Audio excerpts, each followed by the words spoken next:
ఆయన ఎక్కడున్నాడు అన్నది కాదు ప్రధానం. మీరు ఆర్తితో పిలిస్తే వినడానికి ఆయన సిద్ధంగా ఉన్నాడు, అంతే. అనంతమైనటువంటి వస్త్రాలు వచ్చేసాయి. అందుకని భగవానుడు సర్వకాలముల యందు సిద్ధంగా ఉంటాడు ఆ ఆర్తికి. ఆ ఆర్తికి అంతు లేదండి. నిజానికి భాగవతుల ఆర్తికి ఒక హద్దు ఉంటుంది. ఏదో ఇంత స్థితి అని ఉంటుంది, ఆ వెంటనే ఏదో కోపం వస్తుంది. ఎంత భక్తులకి కూడా రామదాసు గారంతటి వాడు ఎవడబ్బా సొమ్మ నీ కులుకూచూ తిరిగేవు రామచంద్ర అన్నారు. కానీ పరమేశ్వరుడి ఆర్తి ఇంకా ఇంకా మెట్లు దిగిపోతారు. ఆయన ఎంత మెట్లు దిగిపోతారంటే మీకు ఒక్క ఉదాహరణ చెప్తాను. పురంధరదాసు గారిని ఒక భక్తుడు ఉండేవాడు. ఆయనకి ప్రతిరోజు చంద్రభాగా నది ఒడ్డున ఉండగా బాగా ముసలివారు అయిపోయారు, పండరీపురంలో ఉండేవారు. పాండురంగడికి సుప్రభాతం చేస్తుంటే వెళ్లి దర్శనం చేసుకోవడం ఆయనకి అలవాటు. ఆయన దగ్గర ఓ శిష్యుడు ఉండేవాడు అప్పన్న అని. ఈయన ప్రతిరోజు పాపం పుండరీకుడు వృద్ధుడైపోయాడు కదా అని చెప్పి పురంధరదాస్ గారి కోసమని వేడి నీళ్లు తెచ్చి పెట్టేవాడు. ఆ వేడి నీళ్లు స్నానం చేసి వెళ్లేవారు. ఓ రోజున ఈ అప్పన్న ఎందుకో వేడి నీళ్లు తేవడం ఆలస్యమైంది. ఆయన ఎటో వెళ్ళాడు. సుప్రభాతానికి వేళ మించిపోతోంది. అప్పన్న అప్పన్న అని అరుస్తున్నారు. అయ్యో అరుస్తున్నాడు, పాపం నా దగ్గరికి రావాలని ఆర్తి పొందుతున్నాడని పరిగెత్తుకుని వెళ్ళి ఆ పాండురంగడే వేడి నీళ్లు తెచ్చి అక్కడ పెట్టాడు. పెడితే ఇంతసేపు ఎక్కడికి పోయావురా వేడి నీళ్లు ఇవ్వకుండా జుత్తు పట్టి వంచి వీపు మీద ఒక్క దెబ్బ కొట్టారు. కొడితే వీపు తడువుకుంటూ వెళ్ళిపోయాడు మహానుభావుడు. ఈయన వేడి నీళ్లు స్నానం చేసి పాండురంగడి దర్శనానికి వెళ్ళారు. వీపు వాచిపోయి ఇంత పెరిగిపోయి ఉంది. మహానుభావుడు యోగులు దర్శనం చేద్దామంటే దొరకని వాడిని జుత్తు పట్టి వంచి వీపు మీద కొట్టేశారు భక్తులు. కొట్టేస్తే ఇక్కడ దెబ్బ తగిలి వాచిపోయింది. ఏమిటి పాండురంగడికి వీపు వాచిపోయిందని అర్చకులు ఆశ్చర్యపోతున్నారు తలుపులు తెరిచి. అప్పుడు నన్ను పురంధరదాసు కొట్టేశాడయా వేడి నీళ్లు పట్టుకెడితే అన్నారు. అయ్యో స్వామి అప్పన్న. ఆ తర్వాత అప్పన్న వచ్చాడు. వస్తే ఎరా ఇంతసేపు ఎక్కడికి పోయావు, ఇంత ఆలస్యంగా వేడి నీళ్లు పెట్టావంటే అసలు నేను ఎప్పుడు పట్టుకొచ్చాను వేడి నీళ్ళు అన్నాడు. ఈ పాశురంలో గోదాదేవి అంటుంది, మాకన్నా ముందుగా వచ్చి వ్రతాన్ని చేసి సుఖస్వరూపమైనటువంటి పరమాత్మ యొక్క అనుభవాన్ని పొందుతున్నటువంటి ఓ తల్లి అని పిలుస్తుంది. కొన్ని పాశురాల్లో పిలిచేటప్పుడు భగవద్ అనుభవాన్ని తమతో పంచుకోవడానికి ఇష్టం లేక ఏకాంతంగా బ్రహ్మానుభవాన్ని పొందాలనేటటువంటి భావన చేత ఒక్కరూ లోపల పడికుని ఉన్నటువంటి గోపికని పిలిచేటప్పుడు అత్త కూతురా అని, పిచ్చి పిల్ల అని సంబోధన చేశారు. కానీ ఇవాల్టి పాశురంలో తల్లి అని పిలుస్తారు.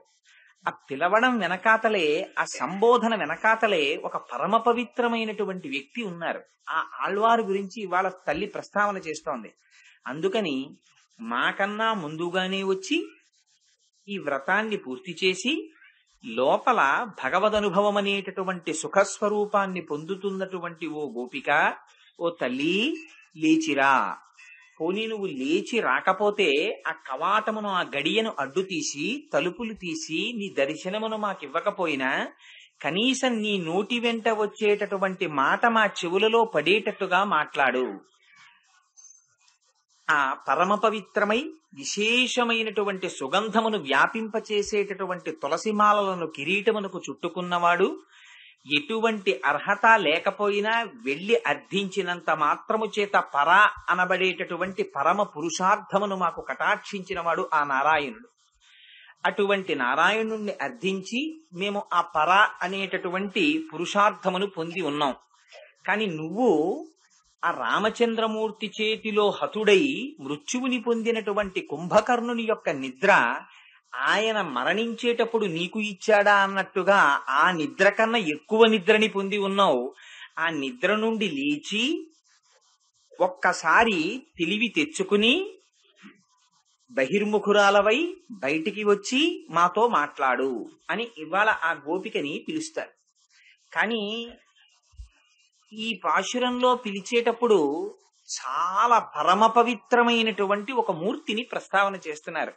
మీకు ఆ గోపికల్ని నిద్ర లేపడంలో వైష్ణవ సాంప్రదాయంలో లోపల 12 ఆళ్వారులు ఉన్నటువంటి ఆలయమునకే పూర్తి మర్యాదతో కూడినటువంటి ఆలయంగా భావిస్తారని, అందుచేత 12 ఆళ్వార్లు కాకపోయినా అందులో ఒక ప్రమాణము చేత 10 మందిని ప్రధానమైనటువంటి ఆళ్వారులుగా సేవించేటటువంటి అలవాటు ఉందని, ఆ 10 మంది ఆళ్వారులనే 10 పాశురముల ద్వారా 10 మంది గోపికలుగా నిద్రలేపుతోందని ఒకరోజు పాశురంలో విజ్ఞాపన చేసి ఉన్నాను.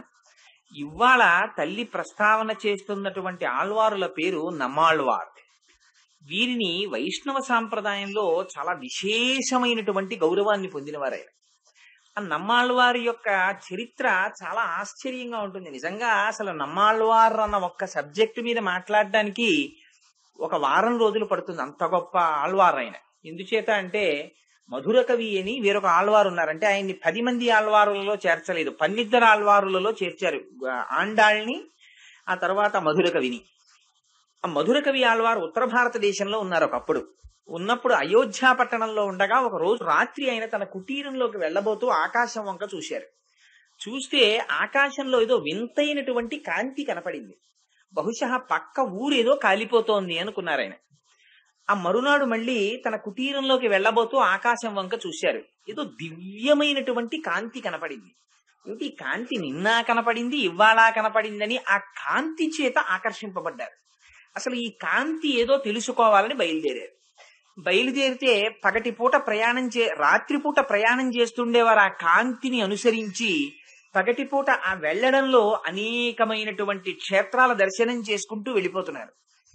అలా వెళ్ళగా వెళ్ళగా వెళ్ళగా వెళ్ళగా చిట్ట చివరికి దక్షిణ భారతదేశంలో ఉన్నటువంటి శ్రీరంగం దగ్గర ఉన్న ఒక ఊరు చేరుకున్నారు. చేరుకున్న తరువాత ఇంకా కాంతి కనపడడం మానేసింది. ఆయన ఆశ్చర్యపోయారు. ఏమిటిది, ఇప్పటి వరకు కనపడినటువంటి కాంతి ఇంకా కనపడలేదు, ఈ ఊరు వచ్చిన తరువాత మానేసిందని అటుగా వెళ్ళిపోతున్న ఒక వృద్ధుణ్ణి పిలిచి ఆయన అడిగారు, మీ ఊళ్ళో చూడవలసిన వింతలు ఏమైనా ఉన్నాయా అని అడిగారు. అడిగితే ఆయన అన్నారు, వింతలలోకెల్లా వింత ఒకటి ఉందయా. తల్లి కడుపు నుంచి పుట్టిన దాదిగా ఈనాటి వరకు పాలు కాని ఏదీ తాగనివాడు, ఆనాటి నుంచి ఈనాటి వరకు చింత చెట్టు తొర్రలో ఉండి అనుష్ఠానము చేసుకుంటున్నవాడు, బ్రహ్మానుభవమును పొందినవాడు ఒక మహాపురుషుడు ఉన్నాడు మా ఊళ్ళో. ఆయన అదిగో చింత చెట్టు యొక్క తొర్రలో ఉన్నారు, వెళ్ళి చూడమన్నారు. సరే, ఆయన నడిచి వచ్చి ఆ చింత చెట్టు తొర్రలో ఉన్నటువంటి స్వామిని చూశారు. చూస్తే ఆశ్చర్యం ఏమైందంటే ఆయన వచ్చి ఇలా చూడగానే ఇన్నాళ్ల నుంచి ఆయనకి ఆకాశంలో కనపడుతున్నటువంటి కాంతి ఈ చింత చెట్టు తొర్రలో ఉన్నటువంటి మూర్తిలోకి ఉపసంహారమైనట్లు కనపడింది. ఓహో, నాకు కనపడుతున్నటువంటి దివ్యమైన దీప్తి మహాపురుషుడే అనుకున్నారు. ఆయన అంతర్ముఖులై ఉన్నారు. ఆయన్ని ఎలా బయటికి తీసుకురావాలని ఆలోచించారు. అదే ఆ ఆళ్వారినే ఇవాళ పాశురంలో అమ్మవారు పిలుస్తోంది. అందుకే అంత జాగ్రత్తగా పిలవడం. ఆయన దగ్గరికి వెళ్లి మధుర కవి ఒక రాతిని విడిచిపెట్టారు. ఆ రాయి కింద పడి చప్పుడైంది. ఆ చప్పుడుకి ఆయన మెల్లమెల్లగా బహిర్ముఖులయ్యారు. బహిర్ముఖులైన తర్వాత ఇంత బ్రహ్మజ్ఞానం అనుభవిస్తున్నాడు కనుక ఈయన్ని ఒక ప్రశ్న వెయ్యాలనుకున్నారు. సరే, అది వేదాంతానికి సంబంధించినటువంటి ఒక చిత్రమైనటువంటి ప్రశ్న ఒకటి వేశారు. ఆయన అంతే చిత్రమైన జవాబు చెప్పారు. సరే, ఇప్పుడు నమ్మాళ్వార్ అన్నది సబ్జెక్ట్ కాదు కాబట్టి అంత లోతుగా నేను వెళ్ళడం లేదు. ఆ చిత్రమైన జవాబు విని వెంటనే ఈయన సాష్టాంగం చేశారు. చేసి, నీ వంటి మహాపురుషుడి కోసమే నేను ఇంతకాలంగా వెతుకుతున్నాను, నాకు ఇన్నాళ్లకి గురువు లభించాడు అన్నారు. ఆయన పేరే నమ్మాళ్వార్. ఆయనకే అనేకమైనటువంటి పేర్లున్నాయి. ఆయన్ని శఠకోపులు అని పిలుస్తారు వైష్ణవ సాంప్రదాయంలో. శఠకోపులంటే మనందరికీ శఠమని ఒక వాయువు పట్టుకుంటూ ఉంటుంది. ఆ వాయువు ఎప్పుడు పట్టుకుంటుందంటే తల్లి కడుపులో ఉండగా మనకు ఒకసారి పూర్వజన్మ స్మృతి ఉంటుంది. ఇంతకు ముందు ఎన్ని కోట్ల జన్మలు అనుభవించామో కళ్ళ ముందు ఒక్కసారి సినిమా రీల్ తిరిగినట్టు తిరుగుతూ ఉంటుంది. తిరిగితే ఇన్ని ఉపాధులు పొంది ఇంతమందితో సంబంధం పెట్టుకుని ఇంతమందికి భార్యో భర్తో తల్లో తండ్రో పిల్లాడో పిల్లో అన్నో తమ్ముడో అక్కో చెల్లెలో ఇన్ని సంబంధాలు పెట్టుకున్నా ఎవ్వరి వల్ల నేను ఉద్ధరింపబడలేదు అని ప్రార్థన చేస్తాడు. స్వామి, ఇంకొక అవకాశం ఇయ్యి, నన్ను బయటికి తోసేయి, నేను ఈ మాట నీ పాదములు విడిచిపెట్టనంటాడు.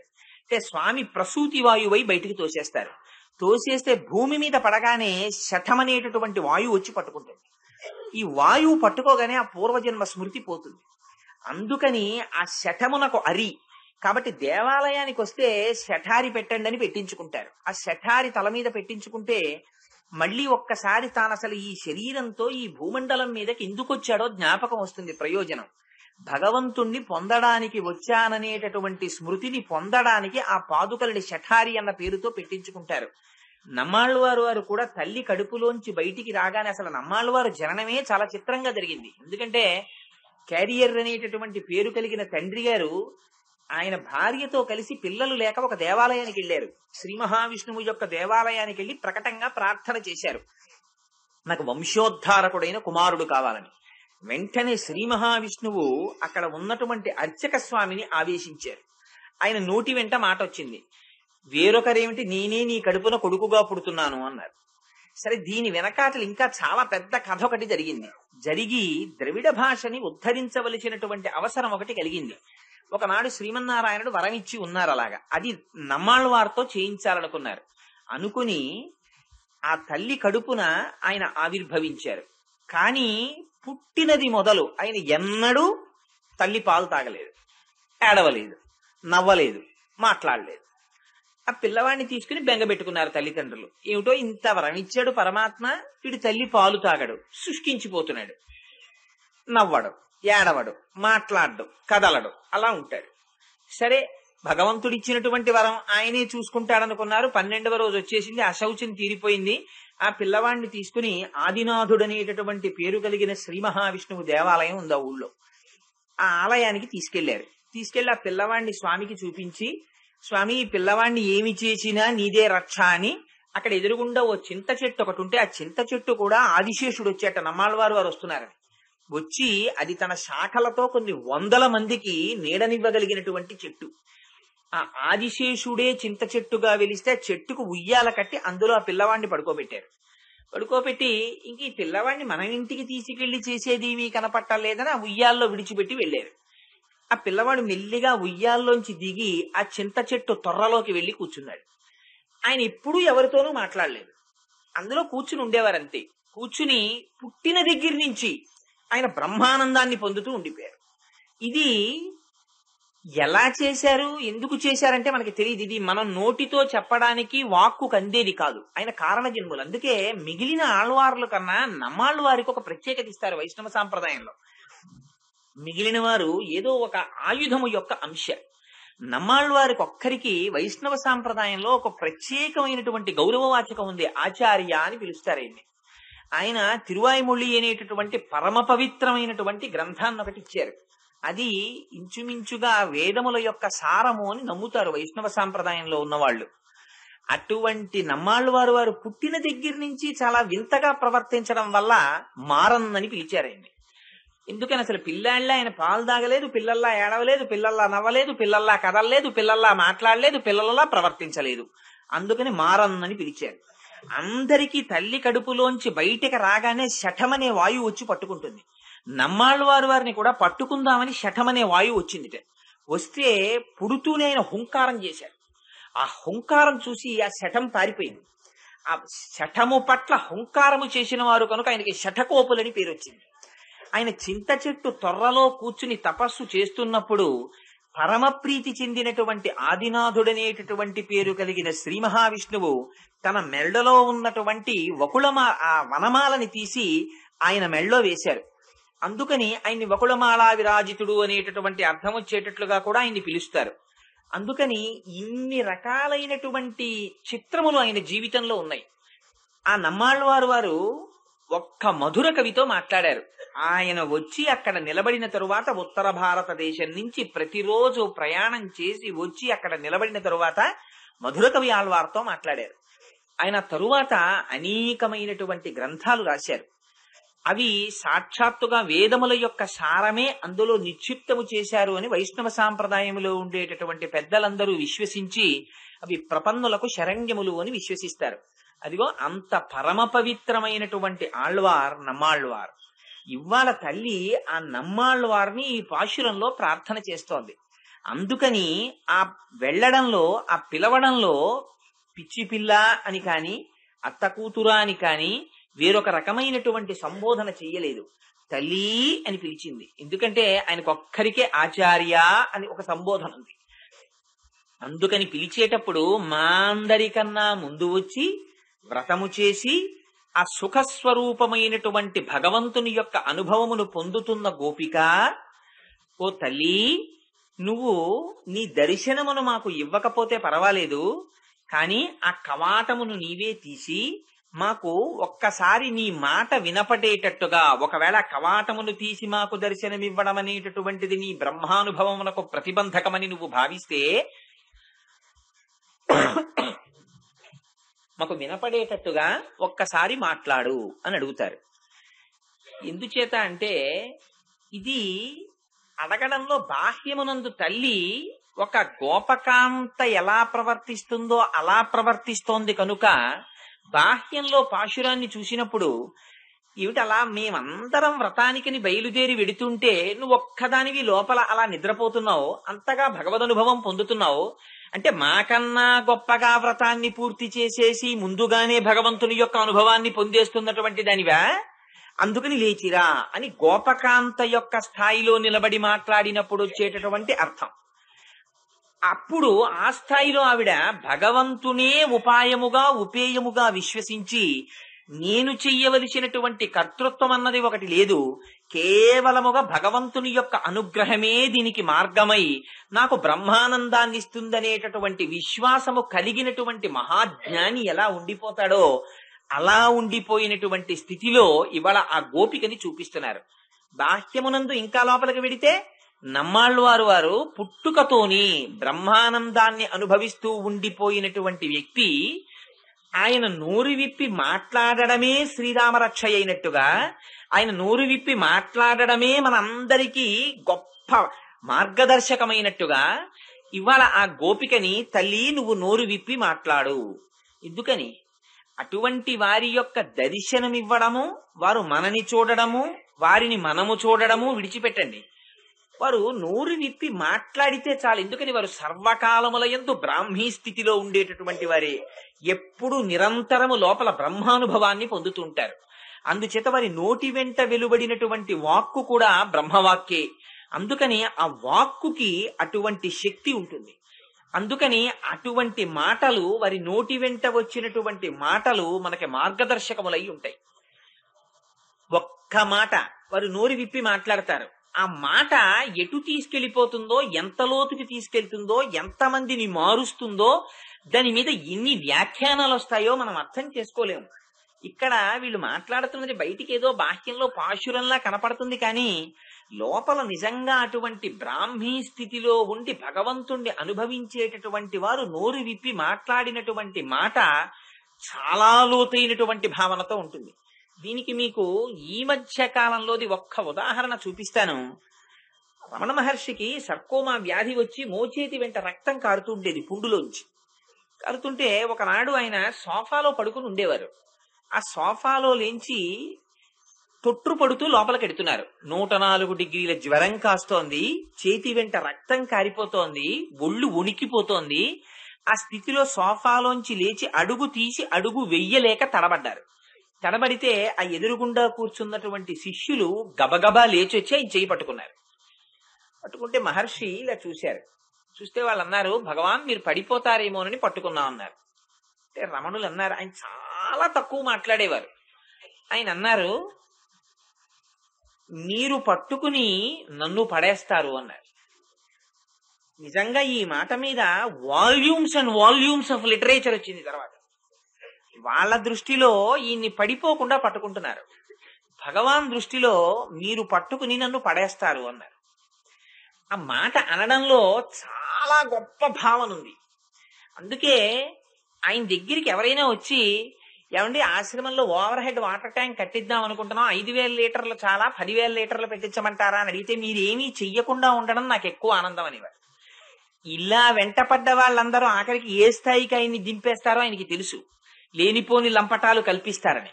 అందుకని చాలా దూరంగా ఉండేవారు. ఆ జ్ఞానమును పొందనివాడు, ఆ స్థితిని పొందనివాడు ఏదో పెద్ద ప్రయోజనం చేసినట్టుగా ఆయనకి శరీరమునందు భావన లేని వాడిని వెళ్లి ఆయన శరీరం పడిపోతుందేమోనని పట్టుకోవడం అంటే ఆయన్ని కూడా లాగేయడం శరీర స్థితిలోకి. ఆయన ఆత్మస్థితిలోకి నువ్వు పెరగలేదు, ఆయన్ని శరీర స్థితిలోకి లాగుతున్నావు. నీకు ఎప్పటికి అర్థం అవుతుంది? నా దగ్గర ఎన్నాళ్ళు కూర్చుంటే అర్థం అవుతుంది, ఇది ఎన్నాళ్ళు వింటే అర్థం అవుతుంది నీకు. ఇది ఆయన బాధ. అందుకని నన్ను పడకుండా పట్టుకున్నాననుకుని మీరు నన్ను పడేస్తారన్నారు. అంటే మీరు నన్ను ఇలా పట్టుకోగా మీరు పెరగడమేమో, నేను పడిపోతానేమో కూడా. అందుకని ఆ మాటలో అంత వ్యంగ్యం, ఆ మాటలో అంత ఉద్ధరణ, అలా వాళ్ళు నోరు విప్పి మాట్లాడడమే చాలు. ఒక్క మాట మాట్లాడారా అది మన జీవనమునకు రక్షణ హేతు అవుతుంది. అది మనం నడవవలసినటువంటి మార్గాన్ని సూచిస్తుంది. అది ఎలా మనం ప్రవర్తించాలో నేర్పుతుంది.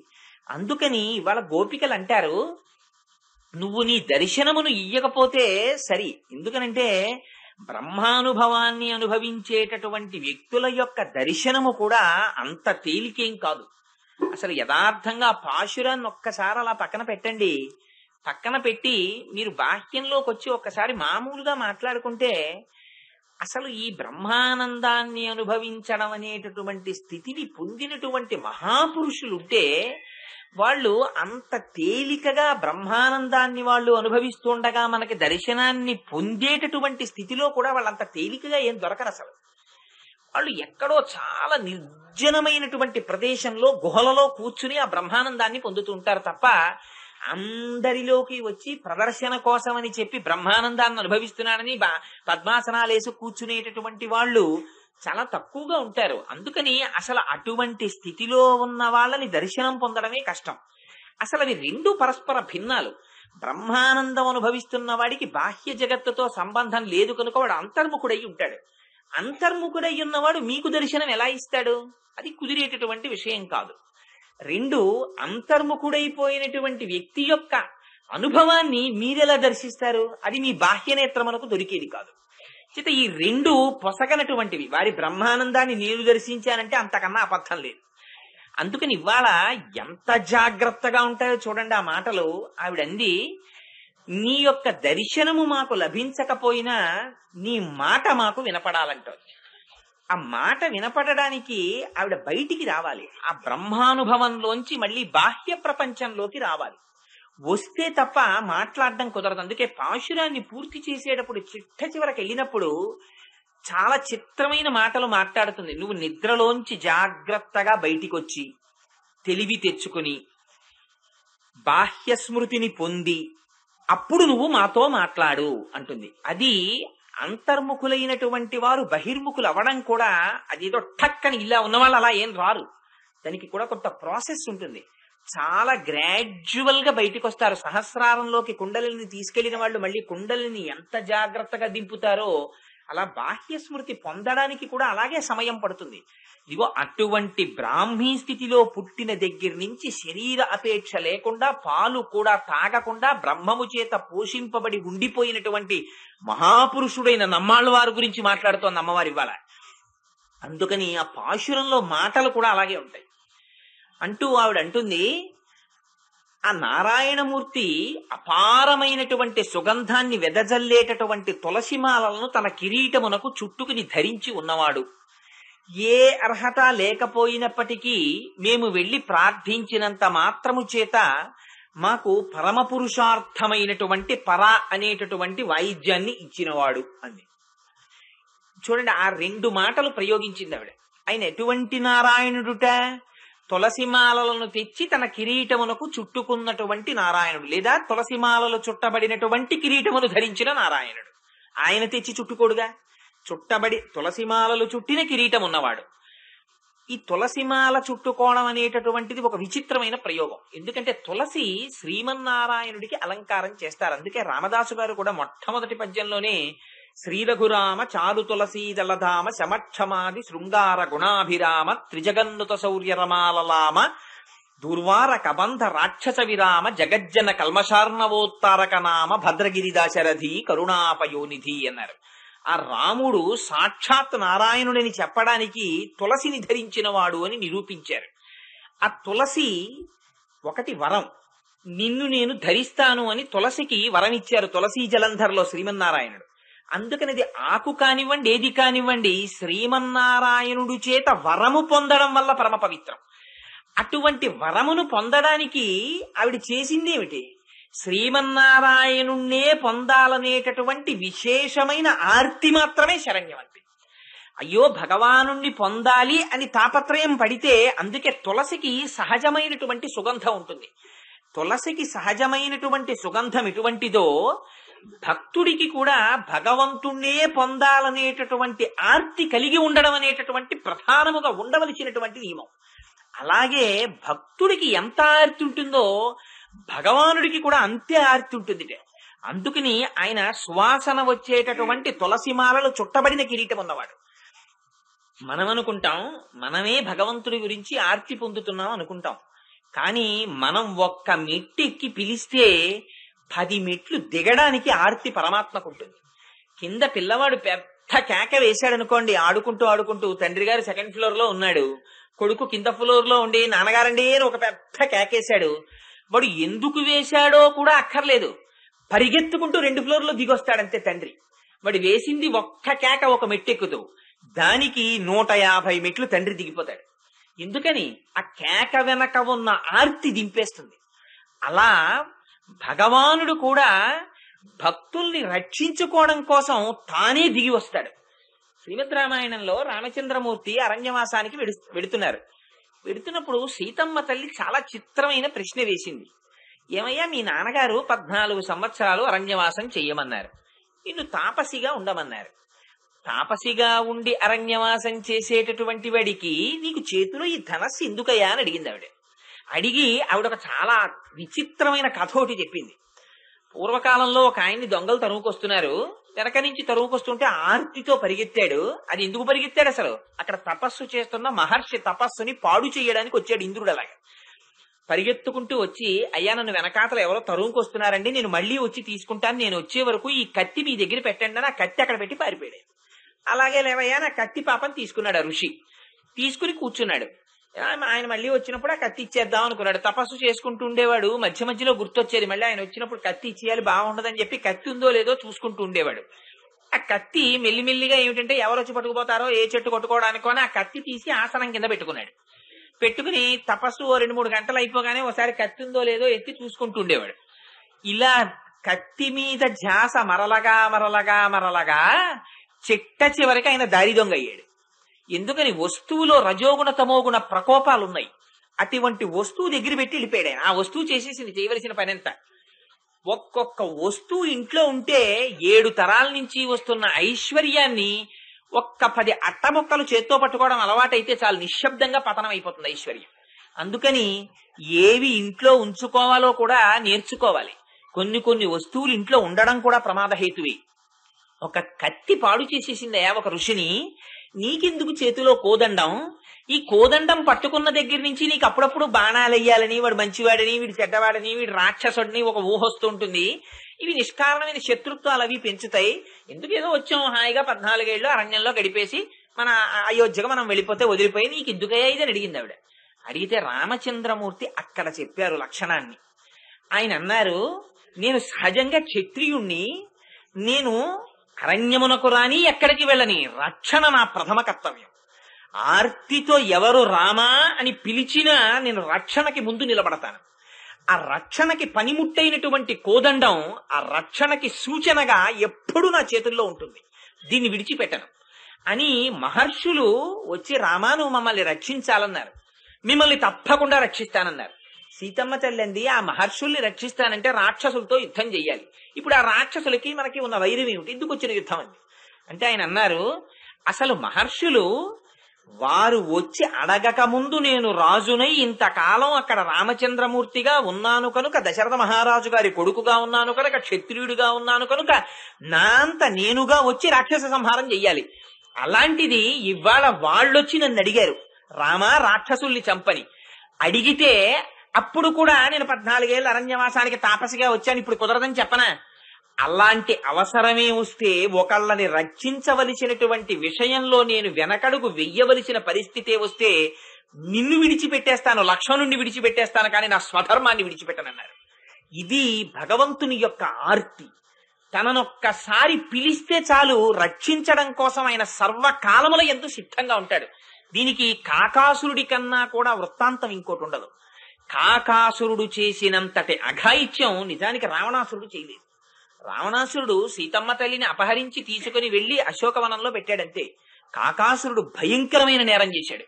అమ్మవారి వక్షస్థలం మీద వాలేడు, తన వాడి ముక్కుతో గాడవేశాడు, అమ్మవారి వక్షస్థలములో ఉన్నటువంటి మాంసాన్ని తిన్నాడు.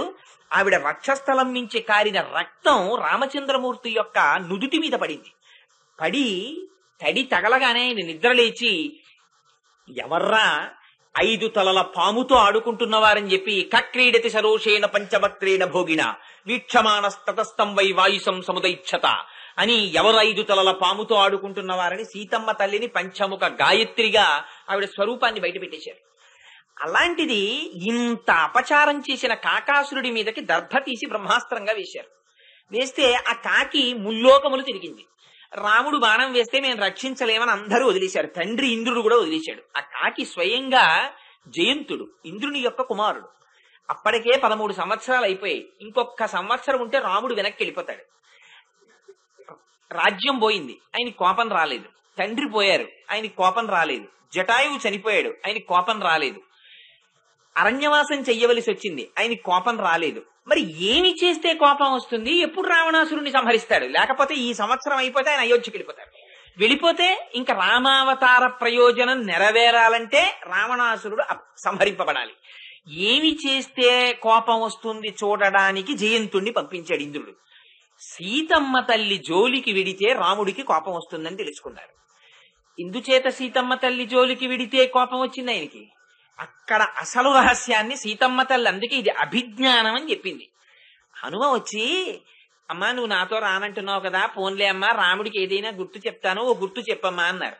అంటే ఏదైనా మంచి గుర్తు చెప్పాలంతే కానీ ఇదిగో ఈ కాకాసుర వృత్తాంతం గుర్తు చెప్పింది. ఏమిటి ఈ కాకాసుర వృత్తాంతం చెప్పడం ఎందుకు అంటే, ఆవిడ రామచంద్రమూర్తి ఒడిలో తల పెట్టుకుని పడుకుని ఉండగా ఆ మాంసపు ఒరుగుల కోసం వచ్చినటువంటి కాకిని బెడ్డలు పెట్టి కొట్టింది.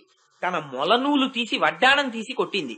అది కొడుతున్నంతసేపు రాముడు నవ్వుతూ అన్నారు, సీత కాకి మీద మొలనూలు విసిరావా అన్నారు.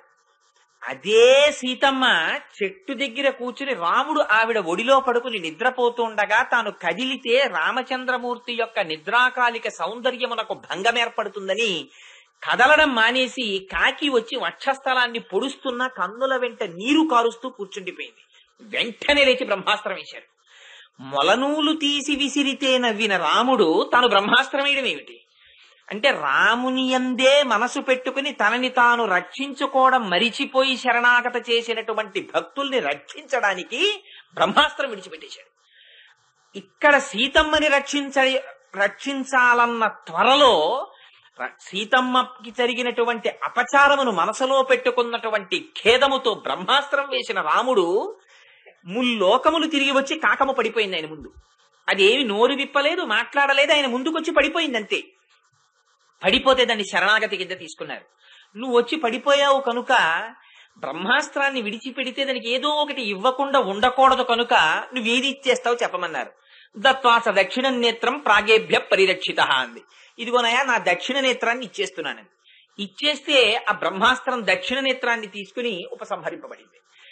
పక్కన సీతమ్మ తల్లి ఉండగా ఆవిడ పట్ల అపచారం, ఇంత అపచారం చేసిన వాడైనా కాకాసురుడు రక్షింపబడిపోయాడు.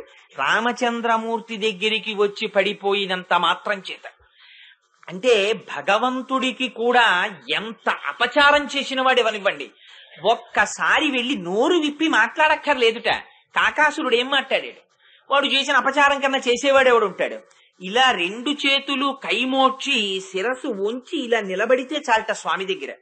అయ్యయ్యో ఇంతకాలం నుంచి నేను వీడిని రక్షించలేకపోయానే, వీడంతటా వీడు నడిచొచ్చి నా ముందు నిలబడి కైమోడ్చి నమస్కరించాడా అని బెంగ పెట్టుకుని రక్షణ కోసమని పరుగు పరుగున వస్తాట స్వామి. అది చేసినంత మాత్రం చేత చాలు.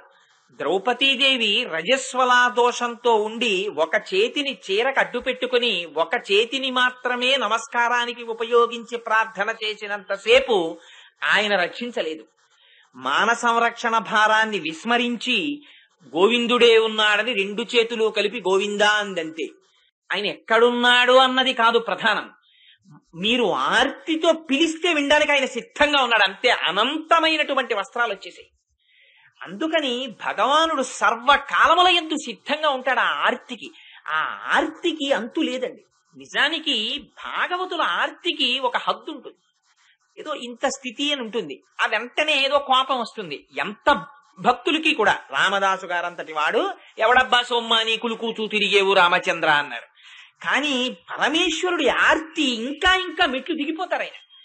ఎంత మెట్లు దిగిపోతారంటే మీకు ఒక్క ఉదాహరణ చెప్తాను. పురంధరదాసు గారిని ఒక భక్తుడు ఉండేవాడు. ఆయనకి ప్రతిరోజు చంద్రభాగా నది ఒడ్డున ఉండగా బాగా ముసలివారు అయిపోయారు, పండరీపురంలో ఉండేవారు. పాండురంగడికి సుప్రభాతం చేస్తుంటే వెళ్లి దర్శనం చేసుకోవడం ఆయనకి అలవాటు. ఆయన దగ్గర ఓ శిష్యుడు ఉండేవాడు అప్పన్న అని. ఈయన ప్రతిరోజు పాపం పుండరీకుడు వృద్ధుడైపోయాడు కదా అని చెప్పి పురంధరదాస్ గారి కోసమని వేడి నీళ్లు తెచ్చి పెట్టేవాడు. ఆ వేడి నీళ్లు స్నానం చేసి వెళ్లేవారు. ఓ రోజున ఈ అప్పన్న ఎందుకో వేడి నీళ్లు తేవడం ఆలస్యమైంది. ఆయన ఎటో వెళ్ళాడు. సుప్రభాతానికి వేళ మించిపోతోంది. అప్పన్న అప్పన్న అని అరుస్తున్నారు.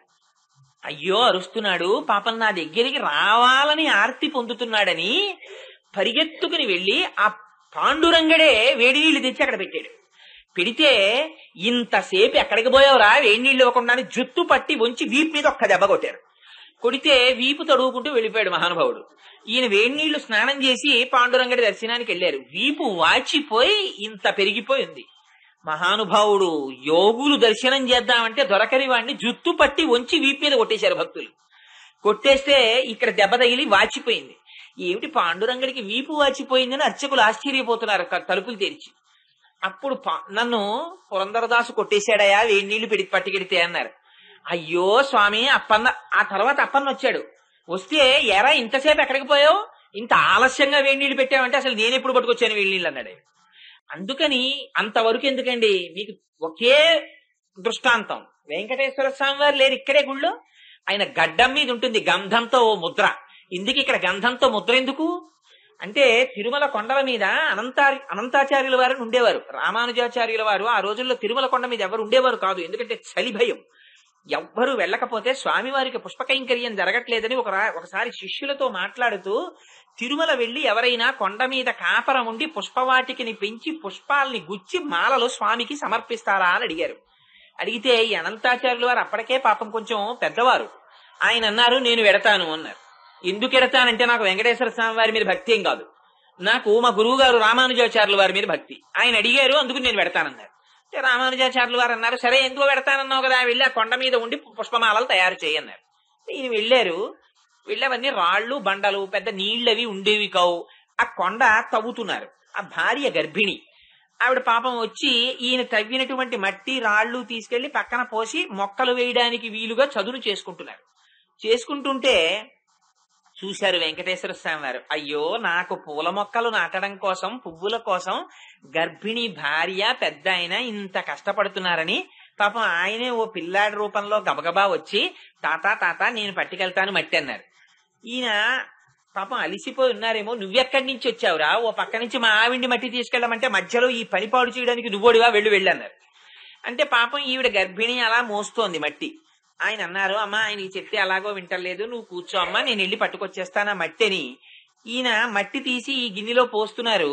ఈ పిల్లవాడు కనపడకుండా వెనక నించుని ఖాళీ గిన్నె అటు తోసి నిండు గిన్నె పట్టుకుని వెళ్ళిపోతున్నాడు.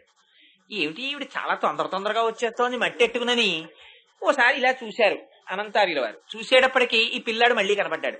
ఏరా నిన్ను పొమ్మన్నాను మళ్ళీ వచ్చావా, నా చేతిలో గుణపం ఉంది, తవ్వుతున్న గుణపం, ఆ గుణపం పెట్టి మళ్ళీ వచ్చావా అని ఇలా అన్నారు. అంటే గుణపం వచ్చి గడ్డానికి కొట్టుకుంది. గడ్డం బద్దలై రక్తం కారుతూ వెళ్ళిపోయారు. ఏవో పిల్లవాడు రక్తం కారింది అనుకున్నారు, వెళ్ళిపోయాడు. సాయంకాలం అనంతాచార్యుల వారు గుళ్ళోకి వెళ్ళారు. వెళ్ళేటప్పటికి గడ్డం పగిలిపోయి ఇంత వాచిపోయి కనపడ్డారు వెంకటేశ్వర స్వామి వారు. కనపడితే అర్చకులు ఆశ్చర్యపోయి, ఇదేమిటి స్వామి ఆ గడ్డం ఏమిటి అంత వాచిపోయిందన్నారు.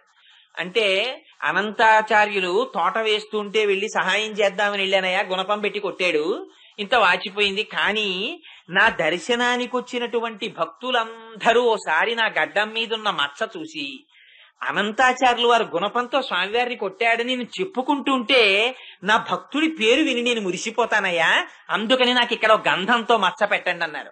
ఆనాటి నుంచి ఈనాటి వరకు వెంకటేశ్వర స్వామి వారి గడ్డం కింద గంధంతో మచ్చ ఉంటుంది. ఎంత భక్త సులభుడండి ఆయన. ఆయన మన కోసం దెబ్బలు సక్కుబాయి కోసం మొగుడి పెళ్ళం వేషం వేశాడు మహానుభావుడు. ఎన్ని కష్టాలు పడ్డాడో ఆయనతో సంసారం చేయడానికి. ఇటు పరమాత్మ ఏమిటి, భార్య వేషం వేసి భర్తతో సంసారానికి రావడం ఏమిటి.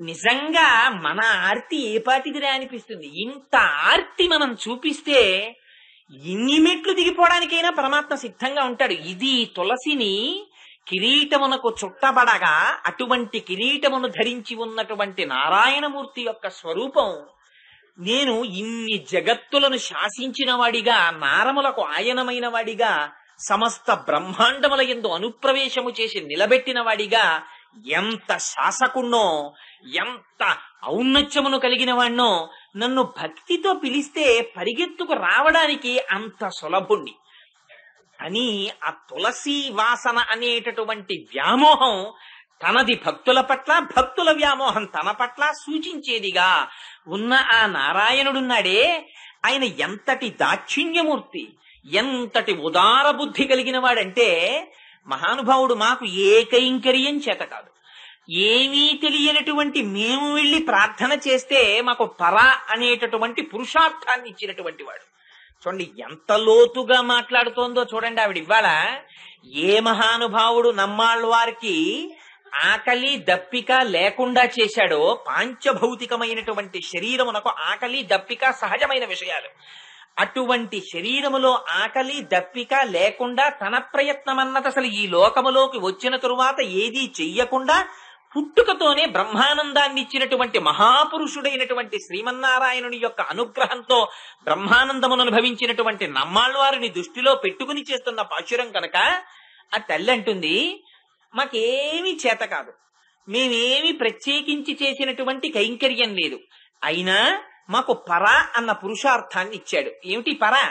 ఈ పర మీకు నేను అస్తమానం దీని గురించి చెప్తూనే ఉన్నాను. వాచిక కాయిక మానసిక కైంకర్యములతో కూడినటువంటి ఏకస్వరూపమైన కైంకర్య నిష్టకే పర అని పేరు. ఎందుకనంటే ఆ పర అన్నదాన్ని గుండెలకి కట్టుకుంటారు, చేతులతో మోగిస్తారు, నోటితో పాడతారు. అందుకని అందులో వాచిక మానసిక కాయిక కైంకర్యములు ఉన్నాయి. ఆ పర అనేటటువంటిది నిజంగా పురుషార్థం. పురుషార్థం అంటే ఏమిటో తెలుసా అండి? మనకు పురుషార్థములని 4 చెప్తారు. ధర్మ అర్థ కామ మోక్ష. అన్నింటికన్నా ముందు తీసుకెళ్లి ధర్మం పెడతారు, చిట్ట చివరికి తీసుకెళ్లి మోక్షం పెడతారు, ఈ మధ్యలోకి తీసుకొచ్చి అర్థకామములను పెడతారు. ఇది నిజంగాను పెద్దల యొక్క అమరికని చూడాలి. వీటికి పేరు ఇంకోటి పెట్టకూడదా? ఇంకొక పేరు పెట్టలా. ఈ 4 ఏమిటండి అని ఎవరైనా అడిగితే పురుషార్థములు అబ్బాయి అన్నారు. పురుషార్థం అంటే ఏమిటండి అంటే నువ్వు అర్థించి పొందవలసినవి అన్నారు. అర్థించి పొందుతాడు కనుక దానికి పురుషార్థం అని పేరు. ఏమిటది?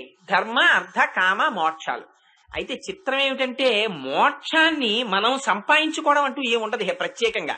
మోక్షం సంపాదించుకోవడము అంటే ధర్మ అర్థ కామములను సరిగ్గా అనుష్ఠానం చేయడమే. ఈ మూడింటి మధ్య ఉండేటటువంటి సమన్వయం తెలిస్తే 4వది వస్తుంది. ఇంచేత అంటే మీకు ఒక కర్ర ఇచ్చి ఆ కర్ర 40 అడుగులు పొడుగు ఉందనుకోండి, అబ్బాయి 10 అడుగులు పొడుగు ఉండేటట్టుగా 4 సమానమైన ముక్కలు చెయ్యి అన్నారనుకోండి, మీరు ఎన్ని మాటలు నరుకుతారు ఆ కర్రని? ముందు 10 అడుగులు కొలుస్తారు, ఒక మాట నరుకుతారు, 10 అడుగుల కర్ర వచ్చింది. మళ్ళీ 10 అడుగులు లెక్క పెడతారు, నరుకుతారు, ఇంకో 10 అడుగుల కర్ర వచ్చింది, 20 అడుగుల కర్ర మిగిలింది. మళ్ళీ ఇంకో 10 అడుగులు లెక్క పెడతారు, ఇంకొకసారి నరుకుతారు. ఇప్పుడు 10 అడుగుల కర్రలు ఎన్ని వచ్చాయి? 2 వచ్చేస్తాయి. 3 సార్లు నరికితే 4 10 అడుగుల కర్రలు వస్తున్నాయి. అలా ధర్మ అర్థ కామములను సక్రమముగా అనుష్ఠానము చేస్తే 4వదైన పురుషార్థం మోక్షం సిద్ధిస్తుంది. చిత్రం ఏమిటంటే అందుకే ధర్మాన్ని ముందు పెట్టి అర్థకామాల్ని వెనకాల పెట్టారు. అన్నింటికన్నా వెనకాల మోక్షానికి ముందు ధర్మానికి బాగా దూరంగా కామాన్ని పెట్టారు. ఈ ధర్మముతో అర్థాన్ని, ధర్మబద్ధమైన కామాన్ని, మోక్షమునందు కోరికని అనుసంధానం చేసుకోవడం చేత కాకపోతే అది నరకం అయిపోయి కూర్చుంటుంది. ఈ 4 నడుస్తుంటే జీవితంలో ఈ 4 ఎలా అనుసంధానం చేసుకోవాలో కూడా చాలా గమ్మత్తుగా చూపించారు. ఇదే అయోధ్యకాండలో ఎంత గమ్మత్తుగా చూపించారంటే, కౌసల్యాదేవికి ఒక్క కుమారుడు రామచంద్రమూర్తి, సుమిత్రకి 2 కుమారులు లక్ష్మణుడు శత్రుఘ్నుడు, కైకమ్మకి 1 కొడుకు భరతుడు. అసలు 2 ఉయ్యాలలు 2 కొడుకులు ఉన్నటువంటి సుమిత్రా మందిరంలో కదా ఎక్కువ హడావిడి ఉండాలి. కానీ ఎప్పుడు సుమిత్రా మందిరం ప్రశాంతంగా ఉండేది. కౌసల్య మందిరం, ఆ కైకేయి మందిరం చాలా హడావిడిగా ఉండేవి. ఎందుకని? లక్ష్మణుడు శత్రుఘ్నుడు వీళ్ళిద్దరినీ తీసుకొచ్చి ఎప్పుడైనా సుమిత్రా మందిరంలో ఉయ్యాలలో 2 కలిపి పడుకోబెడితే హోరు అని ఏడుస్తుండేవారట. ఏమిటి ఇంత ఏడుస్తున్నారని సుమిత్ర పాపం లక్ష్మణుణ్ణి ఆ భుజం మీద వేసుకుని, పెద్దక్క కాబట్టి కౌశల్య ఇంటికెళ్ళి, అక్క ఏమిటి పిల్లాడిలా గొక్కపట్టి ఏడుస్తున్నాడంటే ఏదిలా పడుకోబెట్టనేది. రాముడి పక్కన పడుకోబెట్టేటప్పటికి ప్రశాంతంగా కూర్చునేవాట. లక్ష్మినో లక్ష్మి సంపన్న అని ఆయన ఎప్పుడు ఆ రాముడి పక్కన పడుకునేటప్పటికీ సుఖంగా ఉండేవారు. అసలు ఆ బాలకాండలో వాళ్ళిద్దరి అనుబంధం వినాలి. ఎన్ని రహస్యంగా శ్లోకాలు మాట్లాడారో మహర్షి. ఆ రాముడు లక్ష్మణుడు లేకపోతే తినేవాడు కాదు, లక్ష్మణుడు రాముడు లేకపోతే తినేవాడు కాడన్నారు. ఇద్దరు అంత హాయిగా ఉండేవారు. తీసుకొచ్చి శత్రుఘ్నుడు పక్కన మళ్ళీ పడుకోబెడితే మళ్ళీ ఏడుపు మొదలు. ఏమిటి ఇలా ఏడుస్తున్నారని శత్రుఘ్నుడిని తీసుకెళ్లి భరతుడి పక్కన పడుకోబెట్టేస్తే ఆయన ప్రశాంతంగా ఉండేవాడు. అందుకని పాపం ఇద్దరు పిల్లలున్నా సుమిత్ర మందిరంలో పిల్లలు ఉండేవారు కాదు. ఒక్కొక్క పిల్లలైనా వాళ్ళ మందిరాల్లో ఇద్దరిద్దరు పిల్లలు ఉండేవారు. ఏమిటి ప్రశాంతతకి కారణం? రాముడు ధర్మం, ఆ లక్ష్మణుడు అర్థం, శత్రుఘ్నుడు కామం, భరతుడు మోక్షం. అవి 4 విధములైనటువంటి పురుషార్థాలు. ఇందులో రాముడు ధర్మం కనుక ధర్మము పక్కన అర్థాన్ని పడుకోబెట్టారనుకోండి, ధర్మబద్ధమైన అర్థము ప్రశాంతతనిస్తుంది. అధర్మమైనటువంటి అర్థము చాలా బెంగ పెట్టిస్తుంది. రాత్రి నిద్ర కూడా పట్టదు. అమ్మో ఆ గోడలో ఉంది, కింద ఉంది, పరుపు కింద ఉంది, ఎవడొస్తాడో ఏ రైట్ చేస్తాడో బెంగే. తిన్నది ఎక్కదు, పడుకున్నది నిద్ర పట్టదు. అందుకని ధర్మబద్ధమైన అర్థము, మోక్షమునందు కామము. అలా కాకుండా అర్థం కామం ఓ ఉయ్యాల్లో పడుకున్నాయనుకోండి, డబ్బు కోరి. భగవంతుని యొక్క కైంకర్యము చెయ్యగలిగినటువంటి అదృష్టము కన్నా అదృష్టము వేరొకటి ఉండదు. కేవలం నామాన్ని నోటితో చెప్పినంత మాత్రము చేతనే అంత ఫలితాన్ని వస్తుంటే, ఇంకా మనస్సు, శరీరము, నోటి మాట 3 ఏకరీతిగా నిలబడ్డాయనుకోండి, ఇంకా నిజంగా దానికి ఎంత వైభవం ఉంటుందో ఆలోచించండి. అందుకని ఈ 3 కలిసి ఉండడం పరమ పురుషార్థమైనటువంటి భగవంతుణ్ణి పొందడానికి మార్గం అవుతోంది. ఇది మనంత మనంగా తెచ్చుకోగలిగినది కాదు. ఇది తెచ్చుకోవడానికి అడ్డుపడేటటువంటి శత్రువులైనటువంటి కామక్రోధాదులను పరిమార్చి ఆయన మనకివ్వాలి. దీనికి మేము చేసిన పరిశ్రమ ఏమిటి? మేమేమి పరిశ్రమ చేయలేదు. వెళ్ళి కృష్ణ అని పిలిచామంతే. మా కోసం, మా వంశంలో, మా కులంలో పుట్టినవాడా అని సంతోషించామంతే. పిలిచి మాకు పరమపురుషార్థాన్ని ఇచ్చేశాడు. అంతటి దయామయుడే ఆయన. అంతటి దయామయుడైన నారాయణుడు. మరి నువ్వేమిటి లోపల కుంభకర్ణుడు రామచంద్రమూర్తి చేతిలో మరణించినట్లు మరి ఇంత దయామూర్తి కదా స్వామి.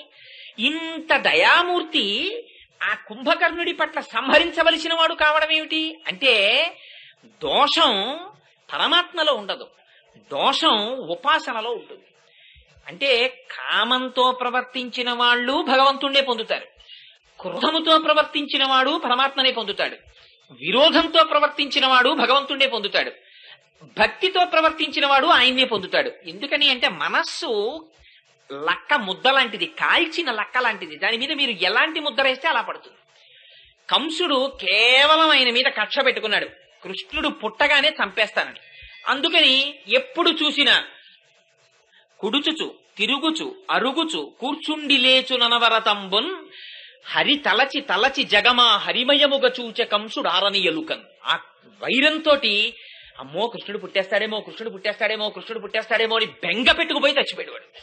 చిత్రం ఏంటంటే భాగవతాన్ని చచ్చిపోతామని తెలుసు పరీక్ష మహారాజు గారికి. 7 రోజుల్లో చచ్చిపోతామని.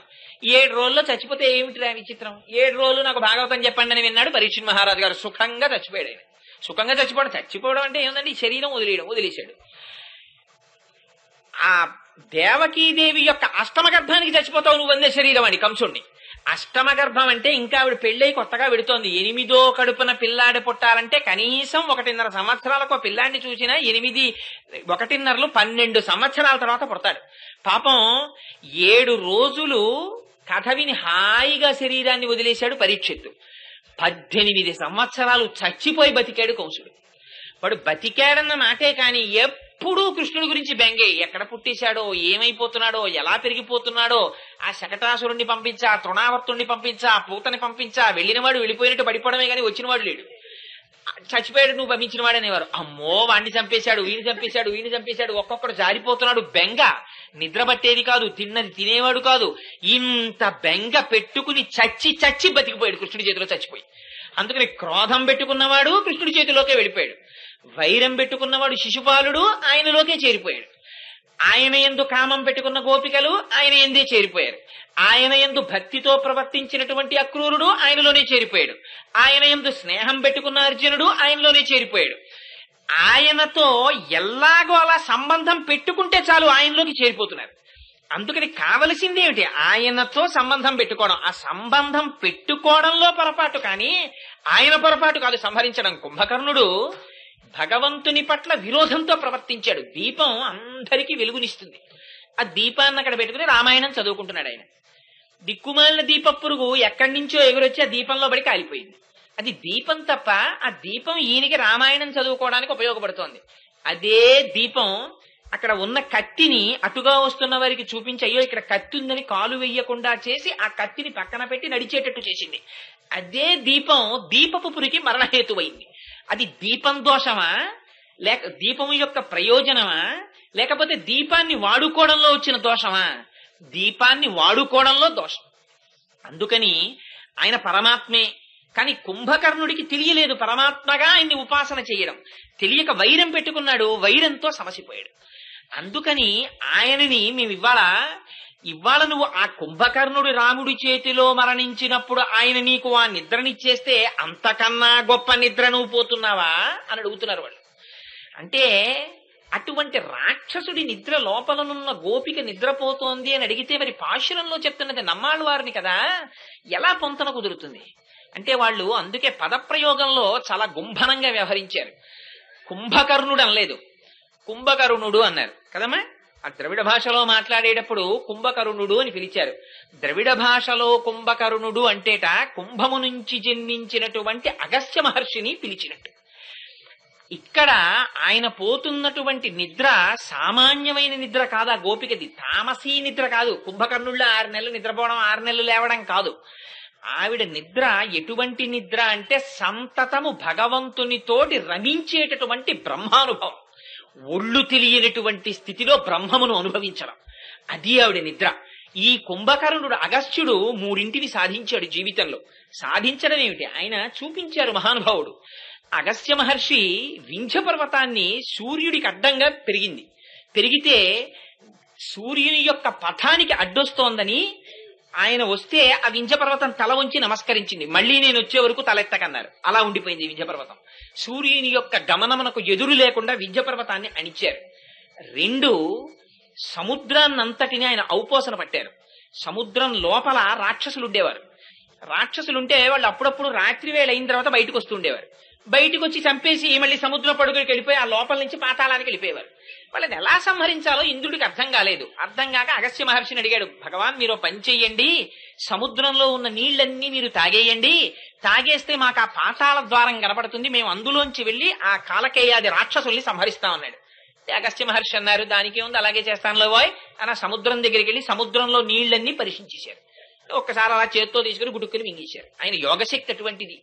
మింగేస్తే ద్వారం కనపడింది. అందులోంచి వెళ్ళి రాక్షసుల్ని చంపేసి ఇంద్రుడు బయటకు వచ్చి అన్నాడు, రాక్షస సంహారం అయిపోయింది మహాప్రభో, వదిలేయండి నీళ్లు మళ్ళీ అన్నాడు. ఎందుకు వదిలేయడం అన్నారు ఆయన.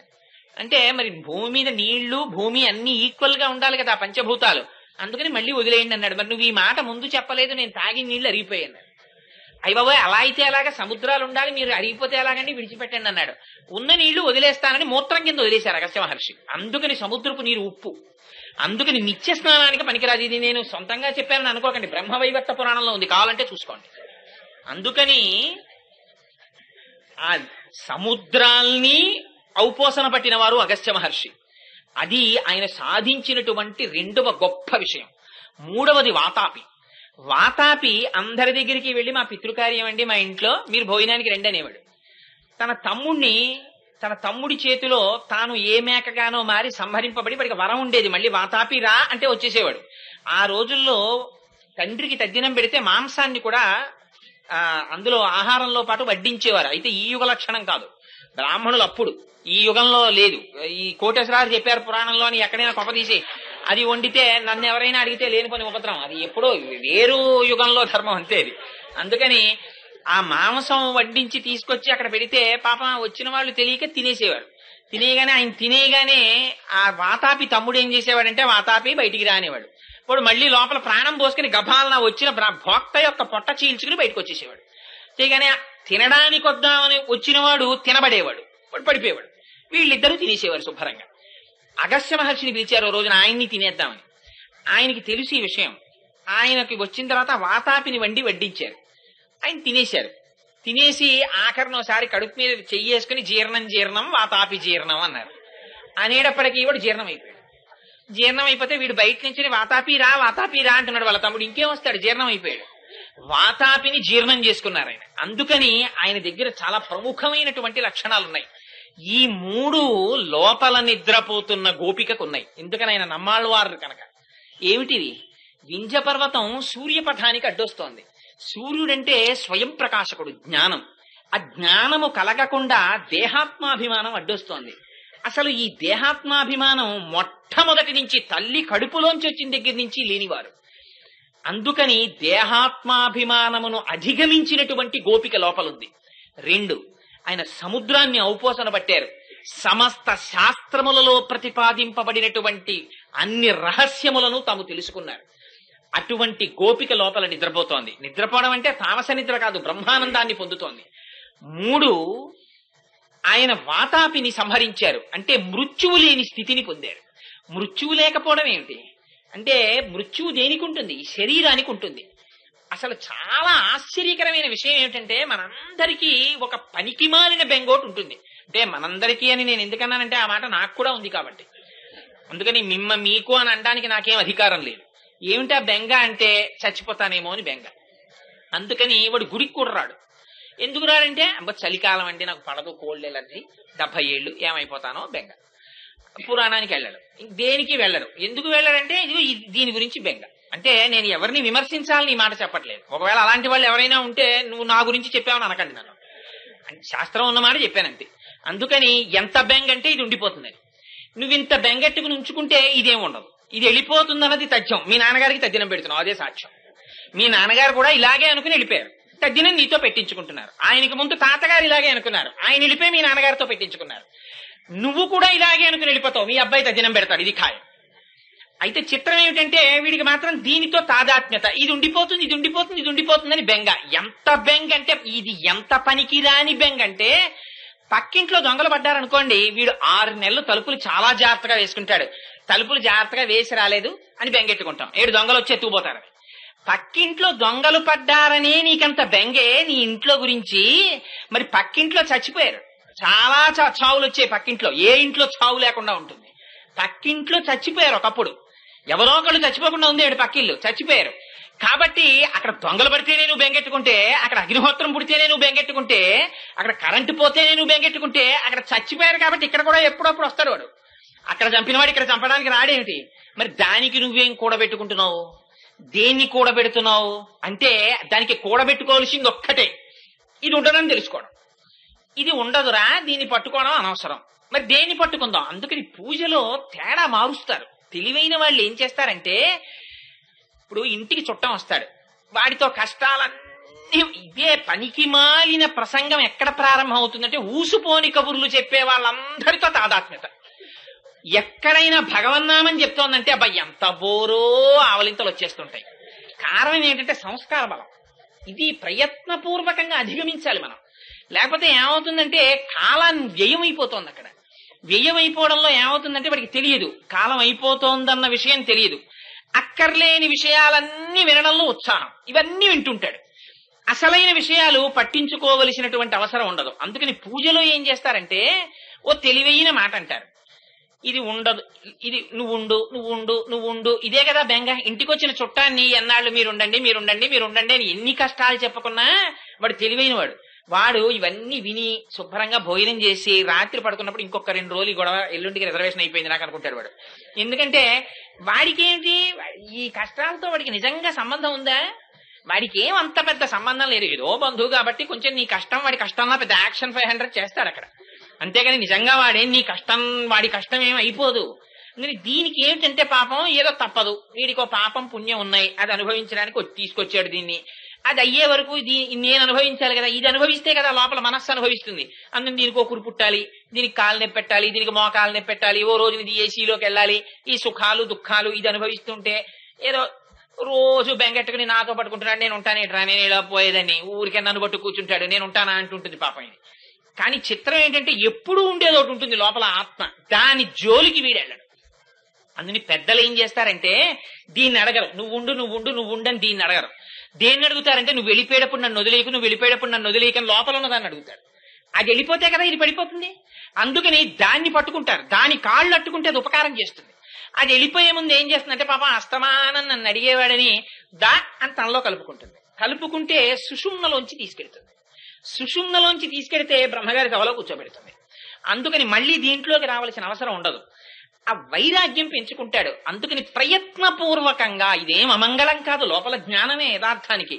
ఇది ఉండదు ఇది ఉండదు అనోసారి మననం చేసుకుని ఇది ఉంటుంది ఏంటి, మా అమ్మగారు వెళ్ళిపోలా, రుద్రభూమిలోకి వెళ్ళిపోయారు, ఆవిడ శరీరం విడిపోయింది, ఆవిడ శరీరం అంతర్ధానం అయిపోయింది, అలాగే ఒకనాడు ఇది వెళ్ళిపోతుంది.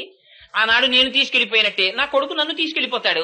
ఇది అంతే, ఆ శరీరం పంచభూతాల్లో కలిసిపోతుంది. ఇది ఉంటుందా? ఇది ఏమీ ఉండదు. ఈ ఉంగరాలు తీసేస్తారు, ఈ మెళ్ళలో ఉన్న గొలుసులు తీసేస్తారు, ఈ బట్టలు తీసేస్తారు, ఇది వెళ్ళిపోతుంది అని లోపల ఎక్సర్సైజ్ చేసుకుంటాడు. చేసుకుంటే ఏమవుతుందంటే ధైర్యం వస్తుంది.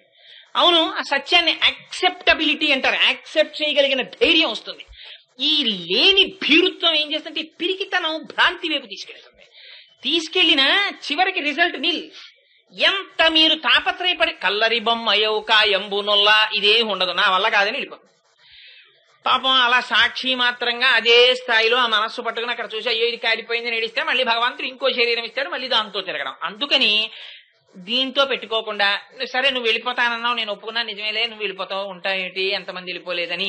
కానీ లోపల ఉన్నది ఒకటి ఉంది కదా, నువ్వు మాత్రం మళ్ళీ ఇలా శరీరాల్లో దూరకు, నువ్వు వెళ్ళిపోయేటప్పుడు నీతో కలుపుకుని నన్ను పట్టుకెళ్ళిపో, నీతో కలుపుకుని నన్ను పట్టుకెళ్ళిపో అంటే ఆయన పరమాత్మ స్వరూపమై ఇక్కడ ఉంటాడు. అందుకని ఆయన ఏం చేస్తాడంటే చివరవో కన్సెషన్ ఇస్తాడు. ఏమిటా కన్సెషన్ అంటే, పిల్లాడు లెక్కల్లో చాలా పూర్, అదృష్టవశాత్తు వాళ్ళ నాన్నగారే లెక్కల మేస్తారు అనుకోండి, పేపర్లు అట్టుకుని ఇంటికి వచ్చాడు. ఇంటికి వస్తే దిద్దుకుంటున్నాడు పిల్లాడి మార్కులు, దిద్దుకుని 12 పాస్ అవ్వలేదు.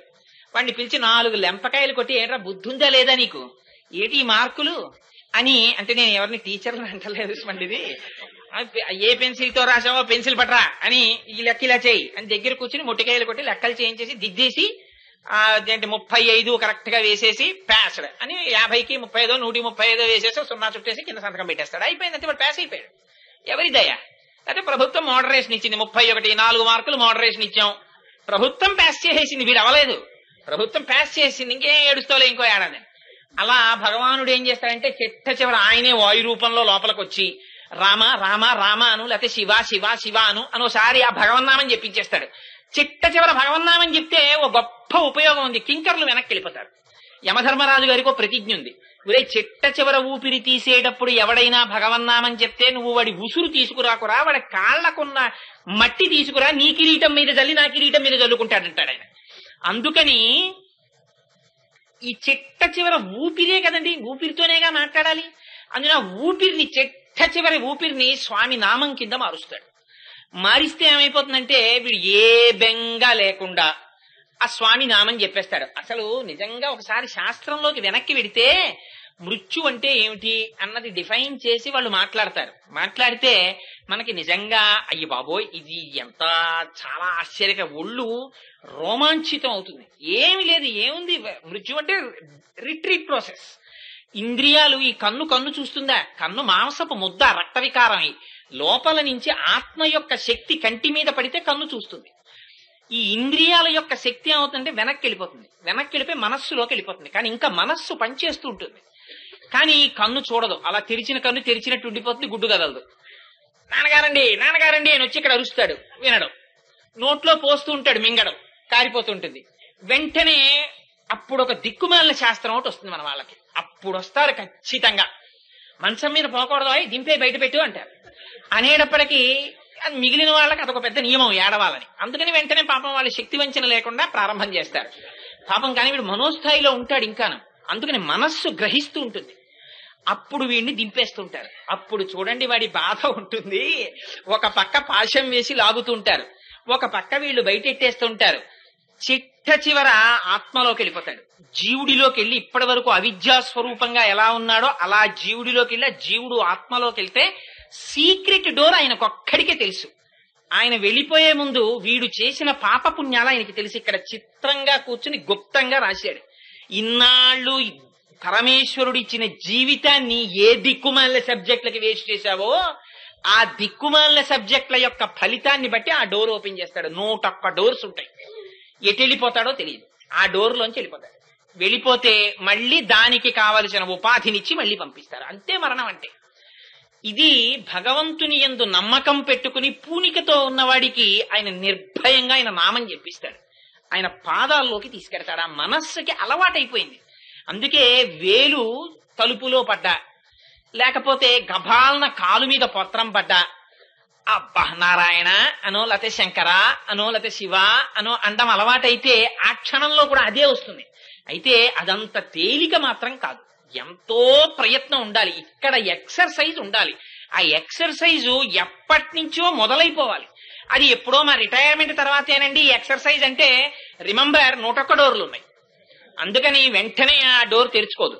లోపల సాక్షి ఇంకోడు ఉన్నాడు, నువ్వు ఇంతకాలం ఏం చేసావో చూస్తున్నవాడు. అందుకని ఒక్కసారి వచ్చి నిలబడితే ఇదిగో అక్కడ నుంచి ఇక్కడ వరకు ఇన్ని పురుషార్థాలనిచ్చి పరమ పురుషార్థం ఇవ్వగలిగిన వాడు ఉన్నాడు. వాడు పరమాత్మ. అంతటి దయామయుడే. అటువంటి పరమాత్మే ఇవాళ లోపల ఉన్న గోపిక ఏమిటి? ఆ మృత్యువుని అధిగమించింది. అదే వాతాపిని జీర్ణం చేసుకున్నటువంటి అగస్త్యుడు, అది కుంభకర్ణుడు. అందుకని లోపల అటువంటి నిద్రపోతున్న గోపిక అంటే మృత్యు ఎవరికి? శరీరానికి, ఆత్మకి లేదు కదా, ఆత్మస్థితిలో ఉండిపోయింది. ఇటువంటి స్థితి కాబట్టి నమ్మాళ్ళ వారిని చెప్పారు. అందుకని అటువంటి స్థితిలో ఉన్న గోపిక నువ్వు లేచి ఒక్కసారి మాట్లాడి మాకు దర్శనమిచ్చి, ఎందుకని ఆ నిద్రలోంచి అంటే అంతర్ముఖురాలైపోయి సమాధి స్థితిని అనుభవిస్తున్నటువంటి ఆ బహిర్ముఖురాలై అరమోట్పు నేత్రాలతో ఆ బ్రహ్మానందాన్ని అనుభవించినటువంటి వ్యక్తి మెల్లమెల్లగా వచ్చి మనకి దర్శనాన్ని కటాక్షించి వారు నడుస్తుంటే చూడడమే కళ్ళకి పరమ ప్రయోజనం. వారు నోరి మాట్లాడితే మాట వినడమే పరమ ప్రయోజనం. అందుకని నువ్వు లేచి వచ్చి మాతో కలిసి మమ్మల్ని నడిపించు అని అడుగుతుంది. పైకి మామూలు పాశురం, లోపల పరమ పవిత్రమైనటువంటి మహోత్కృష్టమైనటువంటి జీవితాన్ని కలిగినటువంటి, అసలు పుట్టుక దగ్గర నుంచి బ్రాహ్మీ స్థితి తప్ప వేరొకటి తెలియదు మహానుభావుడికి, నమ్మాళ్ళవారి వారికి. అటువంటి నమ్మాళ్ళవారిని స్తోత్రం చేస్తూ చెప్పినటువంటి పాశురం ఆ పాశురం. ఇందులో తిరుమంగయ్య ఆళ్వార్ని, ఆ ఆళ్వారిని స్తోత్రం చేస్తోంది అమ్మవారు. లేదా ఆ ఆళ్వారిని అడ్డుపెట్టి గోపికని నిద్రలేపుతోంది. లేదా నందగోప భవనంలో కృష్ణుడి యొక్క దర్శనానికి వెళ్లేటప్పుడు ఈ ఆళ్వారిని దర్శనం చేసింది. మీరు ఏ స్థాయిలో చూసినా ఆ స్థాయికి సరిపోయేటట్టుగా అమ్మవారు ఆ ఆళ్వారుల జీవితాన్ని అందులో నిక్షేపించి ఈ పాశురాన్ని విజ్ఞాపన చేస్తోంది. అందులో అంటుంది, మంచి లేగ దూడలు కలిగినటువంటి ఆవులు, లేగ దూడలు కలిగి ఉన్నప్పటికీ లేగ వయస్సులో ఉన్నటువంటి ఆవులు, అటువంటి ఆవుల యొక్క పాలు పితకడములో చాలా నైపుణ్యము కలిగినటువంటి వారు, శత్రువులను పరిమార్చగలిగినటువంటి బలము కలిగినటువంటి వారు, అది కాక శుద్ధమైనటువంటి స్వభావము కలిగినటువంటి వారు, అటువంటి గోపబాలుర యొక్క వంశములో జన్మించినటువంటి ఓ బంగారు తీగ, నీ పుట్టలో ఉన్నటువంటి పడగ విప్పిన పాము ఎలా ఉంటుందో అటువంటి నితంబ ప్రదేశము కలిగినటువంటి దానా, నెమలి యొక్క పింఛము వంటి కేశ సౌందర్యము కలిగినటువంటి దానా, నువ్వు ఆ తలుపు తెరిచి నీ కాంతిని ప్రసరించి బయటికి వచ్చి మాతో కూడు. నీ దేహబంధువులు, సఖులు, స్నేహితులు అందరూ బయట నిలబడి నీ కోసమే వేచి ఉన్నారు, వచ్చి మాతో కలు అని ఈ పాశురంలో విజ్ఞాపన చేస్తుంది. ఈ పాశురం లోపల చెప్పేటటువంటి ఆళ్వార్ తిరుమంగయ్యాళ్వారు. తిరుమంగయ్యాళ్వారు ఆయనది కూడా చాలా ఆశ్చర్యకరమైనటువంటి జన్మ. ఆయనకి నీలుడు అని పేరు మొదట్లో. ఆయన విశేషమైనటువంటి భుజబలం కలిగినటువంటి వారు, మిలేచ్ఛ వంశంలో జన్మించారు. ఆయన సరే ఆశ్చర్యం ఏమిటంటే, ఆ ఊరి రాజుగారు ఈయన యొక్క భుజబల పరాక్రమములను చూసి ఈయన్ని సామంతరాజుగా నియమించుకున్నారు. సరే కొంతకాలం రాజ్యం చేస్తున్నారు. జరుగుతూ ఉండగా ఒకనాడు ఆ ఊళ్ళో ఒక ఆశ్చర్యకరమైన సంఘటన జరిగింది. వైద్యుడని పేరు కలిగినటువంటి ఒక వ్యక్తి వెడుతూ ఉండగా అప్సరసలు కొంతమంది వచ్చారు. ఆ అప్సరసలలో కొందరు ఏం చేశారంటే, హిమాలయ పర్వత సానువుల మీద ఉన్నటువంటి తపస్సు చేసుకుంటున్న కపిల మహర్షి యొక్క స్వరూపాన్ని చూసి ఆయన పట్ల అమర్యాదగా ప్రవర్తించారు. ఆ కపిల మహర్షి ఆగ్రహించి అందులో ఒక అప్సరసకి శాపం ఇచ్చారు. నువ్వు అప్సరసవైనప్పటికీ భూలోకంలో ఒక మ్లేచ్ఛునకు భార్య వగుదువుగాక అని. అందుచేత ఆవిడ ఏం చేసిందంటే మిగిలిన అప్సరసలు ఊర్ధ్వలోకాలకు వెళ్ళిపోయారు. ఆవిడ మాత్రం చేతిలో ఒక తెల్లని కలువ పువ్వు పట్టుకుని నిలబడిపోయింది. తెల్లని కలువ పువ్వు చేత పట్టుకు నిలబడిపోయినటువంటి కాంత కనుక ఆవిడికి కుముదవల్లి అని పేరు వచ్చింది. ఈ కుముదవల్లిని ఒక వైద్యుడు చూశాడు. చూసి తన కుమార్తెగా భావించి ఇంటికి తీసుకెళ్లి పెంచాడు. ఆవిడికి యుక్త వయస్సు వచ్చింది. అపారమైనటువంటి అందచందాలు. ఆవిడ్ని తమ సామంతరాజు గారైనటువంటి ఈ తిరుమంగయ్యాళ్వారు పరిపాలిస్తున్నారు ఆ సమయంలో ఆ ప్రాంతాన్ని. ఆయనకిచ్చి వివాహం చెయ్యాలనుకున్నారు. అనుకుంటే తిరుమంగయ్యాళ్వారు కూడా ఆవిడ యొక్క అందచందములను విని భార్యగా స్వీకరించాలనుకుంటే ఆవిడ ఒక నియమం పెట్టింది. నేను భార్యగా వెళ్ళాలి అంటే ఆయన విష్ణు భక్తుడు కావాలి. అయి శంఖచక్రములను ఆ తప్తము చేయబడినటువంటి ముద్రలు తన భుజముల మీద తీసుకోవాలి. అలా తీసుకుంటే నేను ఆయనకి భార్యనవుతానండి. తిరుమంగయ్యాళ్వార్ అప్పటి వరకు పరమశైవుడు. ఆయన కుముదవల్లిని భార్యగా స్వీకరించడం కోసం వైష్ణవ మతావలంబకుడు అయ్యారు. తిరుపతి వెళ్లి ప్రత్యేకంగా వైష్ణవ మత స్వీకారం చేశారు. చేసిన తరువాత ప్రతిరోజు 1008 మంది వైష్ణవులకి భోజనం పెట్టాలని ఆవిడ నియమం పెట్టింది. అలా 1 సంవత్సరం పాటు భోజనం పెట్టాలని. సరేనన్నారు. కుముదవల్లిని వివాహం చేసుకున్నారు. 1008 మంది శ్రీ వైష్ణవులకి ప్రతిరోజు భోజనం పెట్టడంలో కొంతకాలం అయిన తరువాత తాను ప్రభువుకి చెల్లించవలసినటువంటి కప్పాన్ని కుముదవల్లికి ఇచ్చినటువంటి మాట ప్రకారంగా శ్రీ వైష్ణవులకి చేసేటటువంటి అన్న సంతర్పణ, దాన్ని తదీయారాధన అంటారు వాళ్ళ సాంప్రదాయంలో. ఆ తదీయారాధనలో వినియోగించడం చేత ఆయన ప్రభువుకి కప్పం కట్టలేకపోయారు. కట్టలేకపోతే ప్రభు రాయబారం పంపించాడు ఆ డబ్బిమ్మని. ఆ డబ్బు లేదు, నేను తదీయారాధనకి వాడానన్నారు. అయితే నీ మీదకి యుద్ధానికి వస్తున్నానని రాజుగారు యుద్ధానికి వచ్చారు. వస్తే ఆ రాజుగారికి తిరుమంగయ్యాళ్వారికి జరిగినటువంటి యుద్ధంలో తిరుమంగయ్యాళ్వారు గెలిచారు. గెలిచినప్పటికీ ప్రభువుకి తాను కట్టవలసినటువంటి కప్పాన్ని కట్టలేకపోయానని బెంగ పెట్టుకు పడుకుంటే శ్రీ మహావిష్ణువు కలలో సాక్షాత్కరించారు. సాక్షాత్కరించి బహుశా ఆయన్ని ఉద్ధరించడానికే ఆవిడ అటువంటి నియమం పెట్టి ఉండవచ్చు. నువ్వు బెంగ పెట్టుకోకు, నువ్వు కట్టవలసినటువంటి కప్పపు సొమ్ము అదిగో ఆ కాంచీపురం దగ్గర ఉన్నటువంటి ఫలానా సరస్సు దగ్గర ఉన్నటువంటి ఒక వ్యక్తిని అడిగితే ఆయన తీసుకెళ్లి ఒక భూమిని చూపిస్తారు, అక్కడ తవ్వితే ఆ సొమ్ము కనపడుతుందని చెప్పారు. సరే వెళ్లారు, అక్కడ భూమిని తవ్వారు, అక్కడ నిధి కనపడింది, ఆ సొమ్ము తీసుకొచ్చారు, రాజుగారికి కట్టేశారు. కట్టేస్తే ఆ సొమ్ము ఏమైందంటే 2 రోజులు అయ్యేటప్పటికీ దానికి ఒక విచిత్రమైనటువంటి ఉపమానం ఒకటి ప్రయోగించారు. ఆళ్వారుల చరిత్రలో రాస్తూ అన్నారు, ద్రౌపదీదేవికి అనంతమైన వస్త్రములు వస్తున్నప్పుడు దుర్యోధనుడి భార్య భానుమతీదేవి వాళ్ళు అందులో కొన్ని చీరలు తీసి కట్టుకోదామని ప్రయత్నిస్తే ఆ చీరలు అంతర్ధానం అయిపోయాయి. అవి అనుగ్రహ రూపంగా వచ్చినవి కానీ బొమ్మన నుంచో ఎక్కడి నుంచో వచ్చేసిన చీరలు లాంటివి కావు కదా. అలా భగవంతుని యొక్క అనుగ్రహం చేత వచ్చినటువంటి ధనం అది.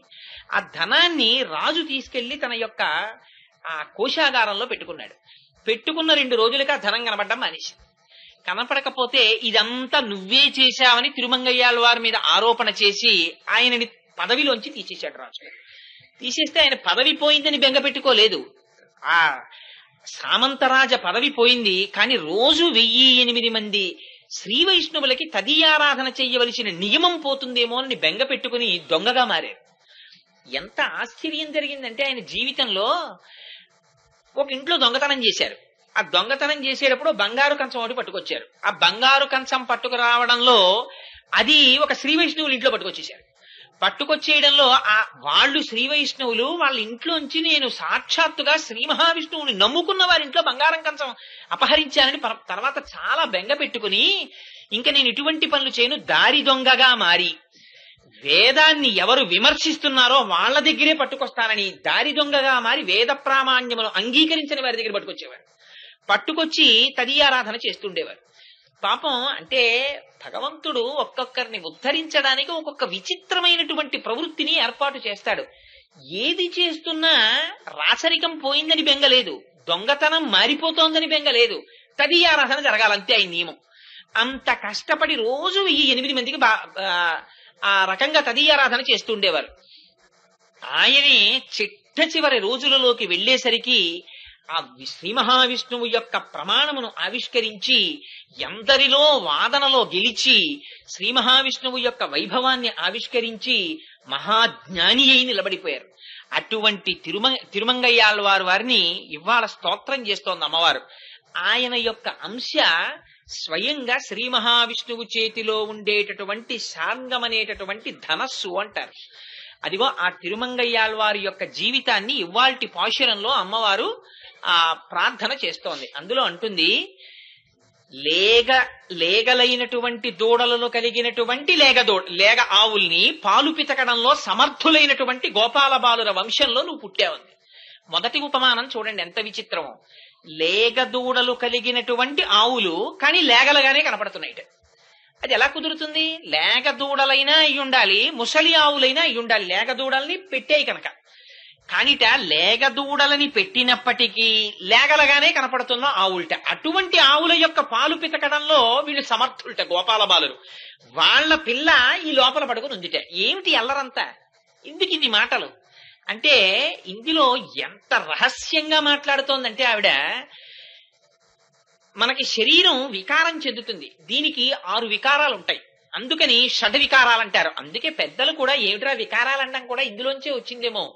అదిగో అసలు వికారాలు 6 ఉంటే అందులోంచి పుట్టే వడ్డీ వికారాలు కొన్ని వేలు. అందుకని అసలు ఆస్తి మాత్రం 6 వికారాలు. అవి ఏమిటంటే, అసలు ఇంతకు ముందు ఉండదు, అది పుట్టినది.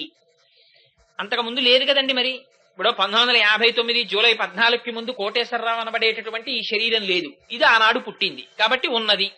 ఆనాడు పుట్టినది ఉండాలి కదా కొంతకాలం. అందుకని ఉన్నది ఎలా పుట్టిందో, అప్పుడు మా అమ్మగారికి ఇంత పిల్లవాడిగా పుట్టిన వాడిని అలా ఉండిపోలేదుగా. అందుకని పెరిగినది పెరిగిపోతూ ఉండిపోదుగా. మార్పు చెందినది రకరకాలుగా పెద్ద పెద్ద చేతులు, కాళ్ళు, గోళ్లు, వ్యవహారం, లాల్చీలు, ఇన్ని మార్పులు చెందినది మార్పు చెంది ఉండిపోదుగా. తరిగిపోతుంది, మెల్లిగా నడువు వంగిపోతుంది, శుష్కించిపోతుంది, బుగ్గలు సొట్టలు పడిపోతాయి, పళ్ళు ఊడిపోతాయి, కళ్ళకి కళ్ళజోళ్లు వచ్చేస్తాయి. ఆ తర్వాత కళ్ళజోళ్ళలోంచి కూడా చాలా జాగ్రత్తగా చూడవలసి వస్తుంది. అన్ని రాకుండానే ఉండాలనుకోండి. అందుకని తరిగినది, మార్పు చెందినది, ఆ చిట్ట చివర నశించినది. ఆ మిగిలిపోయిన కాస్త రక్తం మాంసం ఏమైనా ఉంటే అవి ఆఖరణ వెళ్ళిపోతాయి. అందుకని ఈ 6 వికారాలు ఉన్నదా ఈ శరీరం. ఈ 6 వికారాలు లేకుండా ఉండేది ఆత్మ. ఇది బాల్యంలోనూ లోపలుంటుంది, యవ్వనంలోనూ లోపలుంటుంది, వార్ధక్యంలోనూ లోపలుంటుంది. ఇది వెళ్ళిపోతున్నప్పుడు అదే ఉంటుంది, ఇది ఉండదు. అందుకని దానికి మాత్రం మార్పు ఉండదు. అందుకని ఆత్మస్వరూపాన్ని తెలుసుకునే, ఆత్మతో తాదాత్మ్యత చెందినటువంటి మహాపురుషులైన ఆచార్యులు దూడలని కని లేగ దూడలలా ఉండిపోయినటువంటి ఆవుల వంటి వారు. ఎందుకని వారికి శరీరంతో సంబంధం లేదు. మారిపోతున్న శరీరాన్ని వాళ్ళు పట్టించుకోరు. దేని పట్టించుకుంటారు? లోపల ఉన్న ఆత్మని పట్టించుకుంటారు. ఆత్మకి వికారం లేదు, అది ఎప్పుడు యవ్వనంలో ఉంటుంది. అందుకే మీరు చూడండి, భగవంతుడి నామాల్లో ప్రతి దాంట్లో మీరు అది ఏ రూపంగా తీసుకోండి, శ్రీ మహావిష్ణువుగా కీర్తించండి, లక్ష్మిగా కీర్తించండి, లలితగా కీర్తించండి, శివుడిగా కీర్తించండి, ఏ రూపంగా మీరు కీర్తించినా నిత్య యవ్వనశాలిని ఇలాంటి నామాలు కొన్ని ఉంటాయి. ఆయన నిత్య యవ్వనం పొందినవాడు అని. అంటే నిత్య యవ్వనం అంటే ఇంకా ఆయనకి వార్ధక్యం రాదని కాదు. నిత్య యవ్వనము అంటే అర్థం పరమాత్మ ఆత్మస్వరూపం ఎప్పుడూ యవ్వనంలోనే ఉంటుంది. దానికి పెరుగుదల తరుగుదల ఇవేం ఉండవు. శరీరానికి పెరుగుదల తరుగుదల ఉంటాయి. అదిగో అటువంటి ఆత్మస్వరూపాన్ని తెలుసుకున్నటువంటి మహాపురుషులైన వాళ్ళు ఎవరున్నారో అవి ఆవులు. అటువంటి ఆవుల దగ్గర పాలు పితకడం బాగా తెలుసున్న వాళ్ళు, వాళ్ళ పిల్ల ఈ లోపల పడుకున్న అమ్మాయి. ఏమిటి అటువంటి ఆవుల పాలు పితకడం ఏమిటి అంటే, అటువంటి మహాపురుషులు నోరు విప్పి మాట్లాడుతున్నప్పుడు అటువంటి మాటలు వారి నోటి వెంట వస్తున్నవి ఏమాత్రమైనా యామరపాటు వహిస్తే ఒక్క మాట జారిపోయినా జీవితంలో పెద్ద ప్రయోజనం పోయినట్టేనని అత్యంత ఆసక్తితో ఉత్కంఠతో అటువంటి గురువుల దగ్గర సమాశ్రయణం చేసి వినడంలో చాలా నిష్ఠ కలిగినటువంటి శిష్యుల యొక్క వంశంలో జన్మించింది లోపల ఉన్నటువంటి గోపకాంత. అంటే ఎంతగా గురు సమాశ్రయణం చేసిందో చూడండి. అదే ఆవుల పాలు పితుకుట అంటే వేదముల చేత ప్రతిపాదింపబడినటువంటి భగవత్ సంబంధమైన రూప గుణ విభూతులతో కూడినటువంటి జ్ఞానమును సంతతము తాము అనుభవించేటటువంటి మహాపురుషులైనటువంటి వారి వంశంలో జన్మించినటువంటి పిల్ల. అంతేకాదుట, వాళ్ళు శత్రువుల్ని ఓడిస్తారట. ఏ శత్రువుల్ని? వాళ్ళ శత్రువుల్ని అనేమనలేదు పాశురంలో. మరి ఎవరి శత్రువుల్ని ఓడిస్తారు వాళ్ళు అంటే, మహాపురుషులైనటువంటి వాళ్ళకి శత్రువులు ఎవరుంటారు? మహాపురుషులకి శత్రుభావన ఎవరు పెట్టుకుంటారంటే భగవంతుడు లేడు, భగవంతుడు కాడు అన్న మాటలు ఎవరు మాట్లాడతారో అదిగో అటువంటి వారే శత్రుభావనతో ఉంటారు. అందుకని భగవంతునికి విరోధులు ఎవరుంటారో వాళ్లే వీళ్ళకి విరోధులు. ప్రత్యేకించి వీళ్ళకి విరోధులు అన్న వాళ్ళు ఎవ్వరూ ఉండరు. కానీ భగవంతునికి విరోధులుగా ప్రకటించే వాళ్ళని తమకి విరోధులుగా వాళ్ళు భావిస్తారు. భగవంతుడు లేడు, భగవంతుడు ఎక్కడున్నాడండి, ఇదంతా నా ప్రయోజనం అని మాట్లాడేటటువంటి మాటలు వాళ్ళకి కర్ణకఠోరంగా వినపడతాయి. ఎందుచేత భగవంతుడంతటి దయామయుడు లేడు. అమ్మని తిట్టవలసి వచ్చిందనుకోండి, అమ్మ అన్న మాట మాట్లాడే తిట్టాలి. అమ్మ కడుపులోంచి వచ్చి అమ్మని తిట్టాలి, లేకపోతే అమ్మని తిట్టడం కుదరదు. అమ్మని తిట్టడానికి అమ్మ యొక్క దాక్షిణ్యం కారణమైనట్టు భగవంతుణ్ణి నిందించడానికి కూడా లోపల భగవంతుడు ఉంటే నిందిస్తాడు. వాడు బయటికి వెళ్ళిపోతే వీడి శవం వీడే నిందిస్తాడు. అందుకని అంతటి కారుణ్యమూర్తి అయిన భగవంతుడి పట్ల విరోధంతో ఉంటాడేమిట్రా వీడని భగవత్ విరోధులు వాళ్ళకి విరోధులుంటారు తప్ప తమకి విరోధులనేటటువంటి వాళ్ళు ప్రత్యేకంగా వాళ్ళకేం ఉండరు. అందుకే దీన్ని చాలా అందంగా చూపిస్తారు. భగవంతుడు ద్వంద్వాతీతుడు, ఆయనకి మాత్రం నిజానికి అసలు శత్రుత్వం ఎవరితోనూ ఉండదు. అసలు అలా భగవంతుడికి శత్రుత్వం పెట్టుకున్నాడు అనుకోండి, వీడు రోజు వీళ్ళలో కూర్చుని నేను వీడు తిన్నవన్నీ జీర్ణం చేస్తున్నాను, వీడికి ఇంత ఐశ్వర్యం ఇచ్చాను, వీడికి పెళ్ళాన్ని ఇచ్చాను, కొడుకునిచ్చాను, వీడు నాకు ఒక్క నమస్కారం చేయట్లేదు, ఎందుకు వీళ్ళలో ఉండడం, పాప ముందు సందులో ఉన్నవాడు రోజు గుడికెడతాడు, అక్కడికే పోతానని వదిలేయడం మొదలెట్టాడు అనుకోండి. అసలు ఎక్కడైనా ఎవరైనా ఉంటారా ప్రపంచంలో? అయినా కృతజ్ఞతా దోషం మనకుంటుంది కానీ భగవానుడికి ఉండదు. అందుకే చిత్రం ఏమిటంటే శ్రీమద్ రామాయణంలో యుద్ధకాండలో రావణాసురుడితో బ్రహ్మాండమైన యుద్ధం జరిగింది, రామరావణ యుద్ధం. రావణాసురుడు చచ్చిపోయాడు చిట్ట చివరికి. చచ్చిపోతే విభీషణుడిని పిలిచి రాముడు అన్నాడు, మీ అన్నగారు చచ్చిపోయాడయ్యా, అంత్యేష్టి సంస్కారం చేయమన్నాడు. అంటే విభీషణుడు అన్నాడు, వాడు లోకకంటకుడు, సాక్షాత్తుగా జగజ్జనని సీతమ్మ తల్లిని అపహరించి తెచ్చినవాడు, అటువంటి వాడికి అంత్యేష్టి సంస్కారం ఏమిటి, వాడిని కాకులు గద్దలు పీకు తింటాయి, నే చేయనన్నాడు. అంటే రామచంద్రమూర్తి అన్నారు, నువ్వు నాకు స్నేహితుడివి, నీ అన్నగారు నాకు అన్నగారి, నువ్వు చెయ్యకపోతే నేను చేస్తాను అంత్యేష్టి సంస్కారం. జన్మాంతాని వైరాణి, వాడు తప్పులు చేసింది, వాడితో వైరం ఈ శరీరంతో. ఆ శరీరం వెళ్ళిపోయింది, వెళ్ళిపోయిన తరువాత ఆ శరీరానికి అంత్యేష్టి సంస్కారం చెయ్యడం మన బాధ్యత. అందుకని నువ్వు చెయ్యకపోతే నేను చేస్తానన్నారు. పరమాత్మకుండవ ద్వంద్వాలు. కానీ భాగవతులకి మాత్రం భగవంతుడి శత్రువుని తన శత్రువుగా చూస్తారు. అన్నగారే విభీషణుడికి రావణాసురుడు, కానీ రాముడికి శత్రువు, అందుకని తనకి శత్రువు. గోపాల బాలురున్నారు, వాళ్ళకి ఎవరు శత్రువులు? వాళ్ళకి భగవంతుణ్ణి ఎవరు బాధ పెడితే వాళ్లే వాళ్ళకి శత్రువులు. భగవంతుడు బాధపడితే వాళ్ళకి బాధ, భగవంతుడు సుఖపడితే వాళ్ళకి సుఖం. ఇది ఎంత చిత్రంగా ఉంటుందంటే వచ్చినవాడు భగవంతుడని కూడా తెలియక్కర్లేదు. కృష్ణుణ్ణి చూసుకోండి, కృష్ణుడు బృందావనంలో చేసినటువంటి లీలలలో కాళీయమర్దనం చాలా విచిత్రమైనటువంటి లీల. ఎందుచేత అంటే అక్కడ కాళిందీ మడుగులో ఉన్నటువంటి నీళ్లన్నీ తాగారు గోపాల బాలుడు, మరణించారు. ఎందుకన్నా జలములు విషపూరితములైపోయాయి. కరుణార్ద్రమైనటువంటి దృష్టిని ప్రసరించారు కృష్ణ పరమాత్మ. వాళ్ళందరూ మళ్ళీ మేల్కొన్నారు. లేచిన తరువాత అయ్యో తెలియక ఈ పిల్లలందరూ నీళ్లు తాగుతుంటారు, వీళ్ళు మళ్ళీ మళ్ళీ మరణిస్తారేమో, వీళ్ళకి శత్రువు కాళీయుడు కనుక ఆయన్ని నేను మర్దించాలనుకున్నారు, లేకపోతే పరమాత్మకి శత్రుత్వం ఏముంది అని వెంటనే అక్కడ ఉన్నటువంటి ఓ చెట్టు ఎక్కారు, పొన్న చెట్టు ఎక్కి కటిచేలంబు బిగించి అనిపించమున చక్కం కొప్పు బంధించి దోస్తట సంస్పాటనమాచరించి చరణద్వంద్వంబు గీలించి తత్కుట శాఖాగ్రము మీద నుండి ఉరికెన్ గోపాల సింహంబు దిక్తటముల్ మ్రోయ హృదంబులో గుబగుబద్వానంబను నంబుగన్. ఆయన దూకితే కాళీయుడు ఊరుకుంటాడా? ఆయన పెద్ద చప్పుడు చేస్తూ పైకొచ్చాడు, ఎవడ్రా నా మడుగులో దూకినవాడని. ఆయన్ని 101 పడగలతో కాట్లు వేస్తున్నాడు. వేస్తుంటే అశుభాలు కనపడ్డాయి, అపశకునాలు కనపడ్డాయి. అక్కడ బృందావనంలో గోపకాంతలు గోపబాలురు అందరూ పరిగెత్తుకొచ్చారు. కృష్ణుడు నిజంగా కాళీయుణ్ణి సంహరించలేడా? ఆయన మూర్ఛపోయిన వారిలాగా, ఆ పాము తోక చేత చుట్టబడిన వారిలాగా, 101 పడగలతో కరవబడుతున్న వారిలాగా, అచేతనంగా పడిపోయిన వారిలాగా కనపడ్డారు. కనపడితే ఒడ్డుకొచ్చిన గోపకాంతలు గోపబాలురు ఏమంటారో విన్నారాయన. వాళ్ళందరూ అన్నారు, పన్నగము మమ్ము కరవక నిన్నేటికి కరచ కుర్ర నిమ్మి కలిగి నీవుండిన మము రక్షింతువు నిన్ను రక్షింప మేము నేరము తండ్రి అన్నారు. ఈ పాము నిన్నెందుకు కరిచింది కృష్ణ? మమ్మల్ని కరిచేస్తే పోయేది. నువ్వు ఉంటే మమ్మల్ని రక్షిస్తావు, మేముండి నిన్ను రక్షించలేం. అందుకని నువ్వు లేనప్పుడు మేము ఉండడం ఎందుకు, మేము చచ్చిపోతాం అని దూకేస్తున్నారు యమునలోకి. దూకేస్తుంటే అప్పుడు కృష్ణుడు పైకి లేచాడు.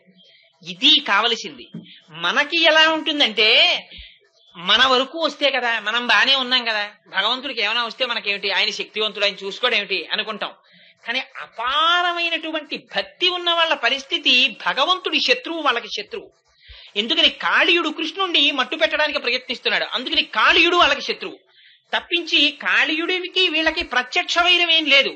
కృష్ణుడు లేకపోతే తాముండరు, అందుకని నీటిలో దూకేస్తున్నారు. వెంటనే ఆయన ఎగిరి పడగల మీదకి ఎక్కారు.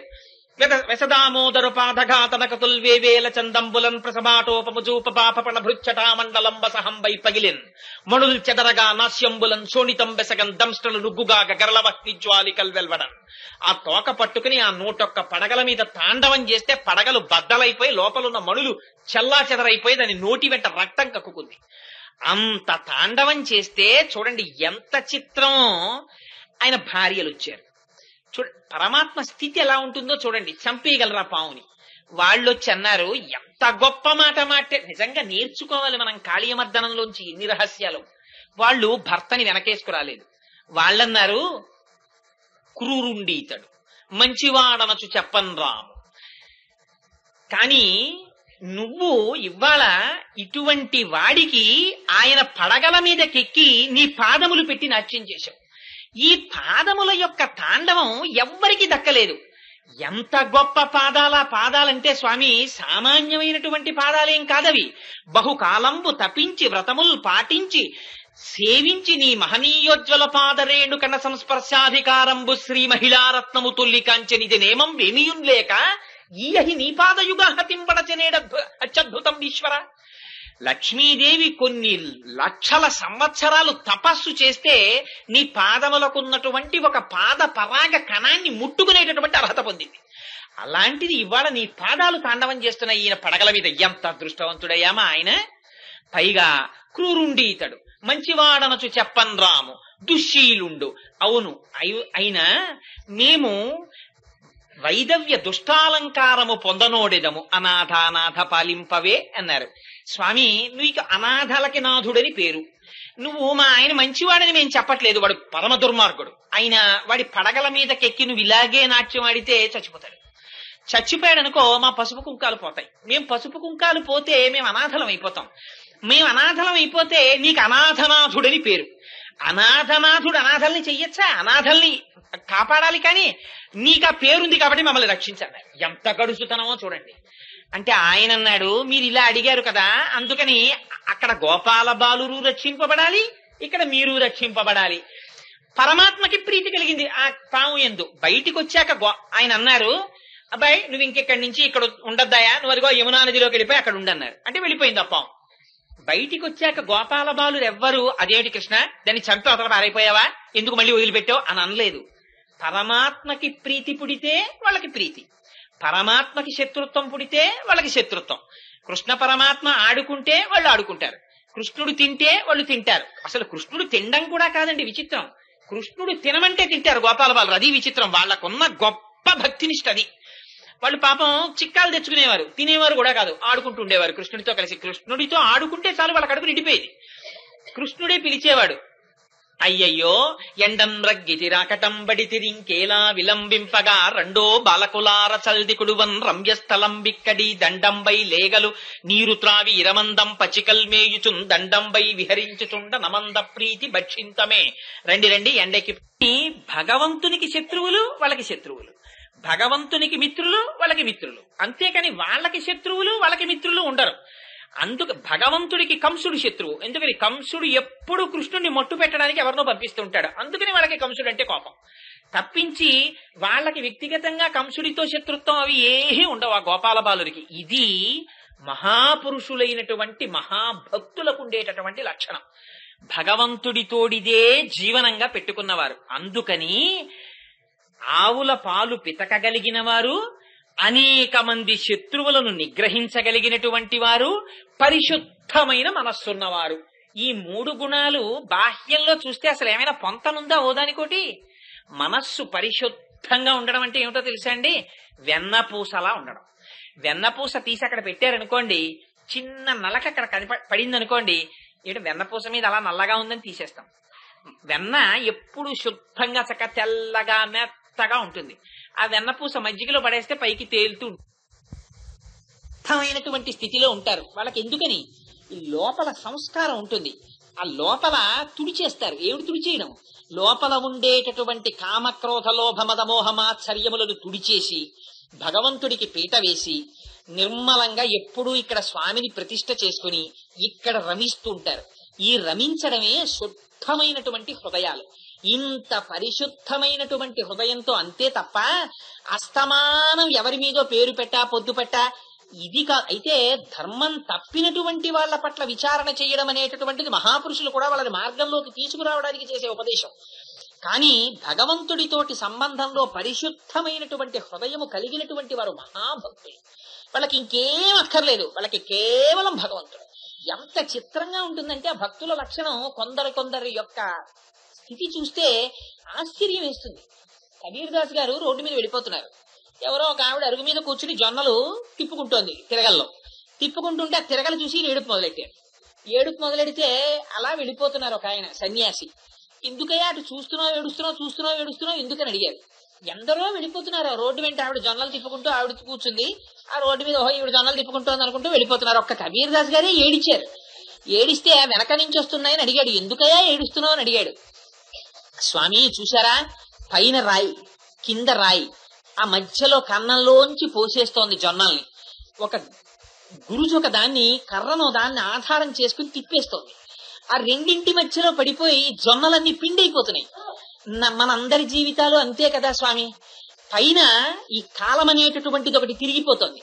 తిరిగిపోతూ ఉండడంలో చేసుకున్నటువంటి కర్మలు ఆ వాటి యొక్క ఫలితములు అని రెండింటి మధ్యలో పడి నలిగిపోతున్నాం. ఈ కాలము నిర్దాక్షిణ్యంగా నలిపేస్తోంది. ఇలా ఎన్ని జన్మల్లో నలిగిపోయామో. ఆ జొన్నల్ని చూస్తే బాబోయ్ నా జీవితం అంతే కదా అని ఏడుపు వస్తోందన్నారు. అని ఏడుస్తున్నానంటే వెనక నుంచి వచ్చినటువంటి సన్యాసి అన్నారు, జొన్నల్ని చూసి ఏడవకు, ఒక్క విషయం తెలుసుకో. చూడు, ఆ తిరగలిలో పడిన అన్ని జొన్నలు పిండైపోతున్నాయి. కానీ ఆ తిరగలి మధ్యలో ఉన్నటువంటి ఆ గాడి దగ్గరికి చేరిపోయిన జొన్నలున్నాయే అవి మాత్రం పిండైపోవట్లేదు, అవి అలాగే ఉండిపోతున్నాయి చూడన్నారు. నిజమే కదండి. ఆ తిరగలి తిప్పినప్పుడు, ఇప్పుడంటే మిక్సీలు వచ్చేసాయి కానీ పూర్వం తిరగలే కదా. తిరగలి తిప్పినప్పుడు ఆ రాయి పైకి తీస్తే గాడి ఉంటుంది. ఆ గాడిలో దగ్గరికి వచ్చి చేరిపోయినటువంటి జొన్నలు నలగవు. వాటిని మళ్ళీ ఇలా తొయ్యాలి ప్రత్యేకం, లేకపోతే అలాగే ఉండిపోతాయి. టైం లేకపోతే వాటిని తీసి పక్కన పారేసి పిండోటి తీసుకుంటారు.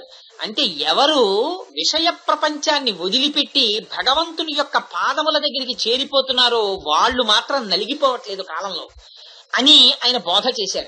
అందుకని శుద్ధమైన హృదయం అంటే అది. కబీర్ దాస్ గారి హృదయం లాంటి హృదయం శుద్ధ హృదయం. ఒక తులసీదాస్ గారి హృదయం శుద్ధ హృదయం. ఒక అటువంటి మహాపురుషులున్నారే వాళ్ళని అందుకని సంత పురుషులని పిలిచారు, వాళ్ళని సత్పురుషులని పిలిచారు. వాళ్ళ హృదయములు శుద్ధము. ఎందుకనంటే ఎప్పుడూ భగవంతుడి గురించి ఆలోచిస్తుంటాయి. అటువంటి సత్పురుషులైన వాళ్ళున్నారే, అటువంటి శుద్ధ హృదయము కలిగినటువంటి వారి ఇంటిలో పుట్టినటువంటి బంగారు తీగ ఆవిడ్ని పిలవడం ఏమీ పిలవలేదు. చెల్లి కాదు, అత్త కూతురా కాదు, గడుసుదానా కాదు, పిచ్చి పిల్ల కాదు, తల్లి కాదు, చెల్లి కాదు, ఏమీ కాదు. బంగారు తీగ. తీగ అంటే దానికి ఒక లక్షణం ఉంటుంది. తీగ అంటే స్త్రీగా చెప్పడం, చెట్టు అంటే పురుషుడిగా చెప్పడం.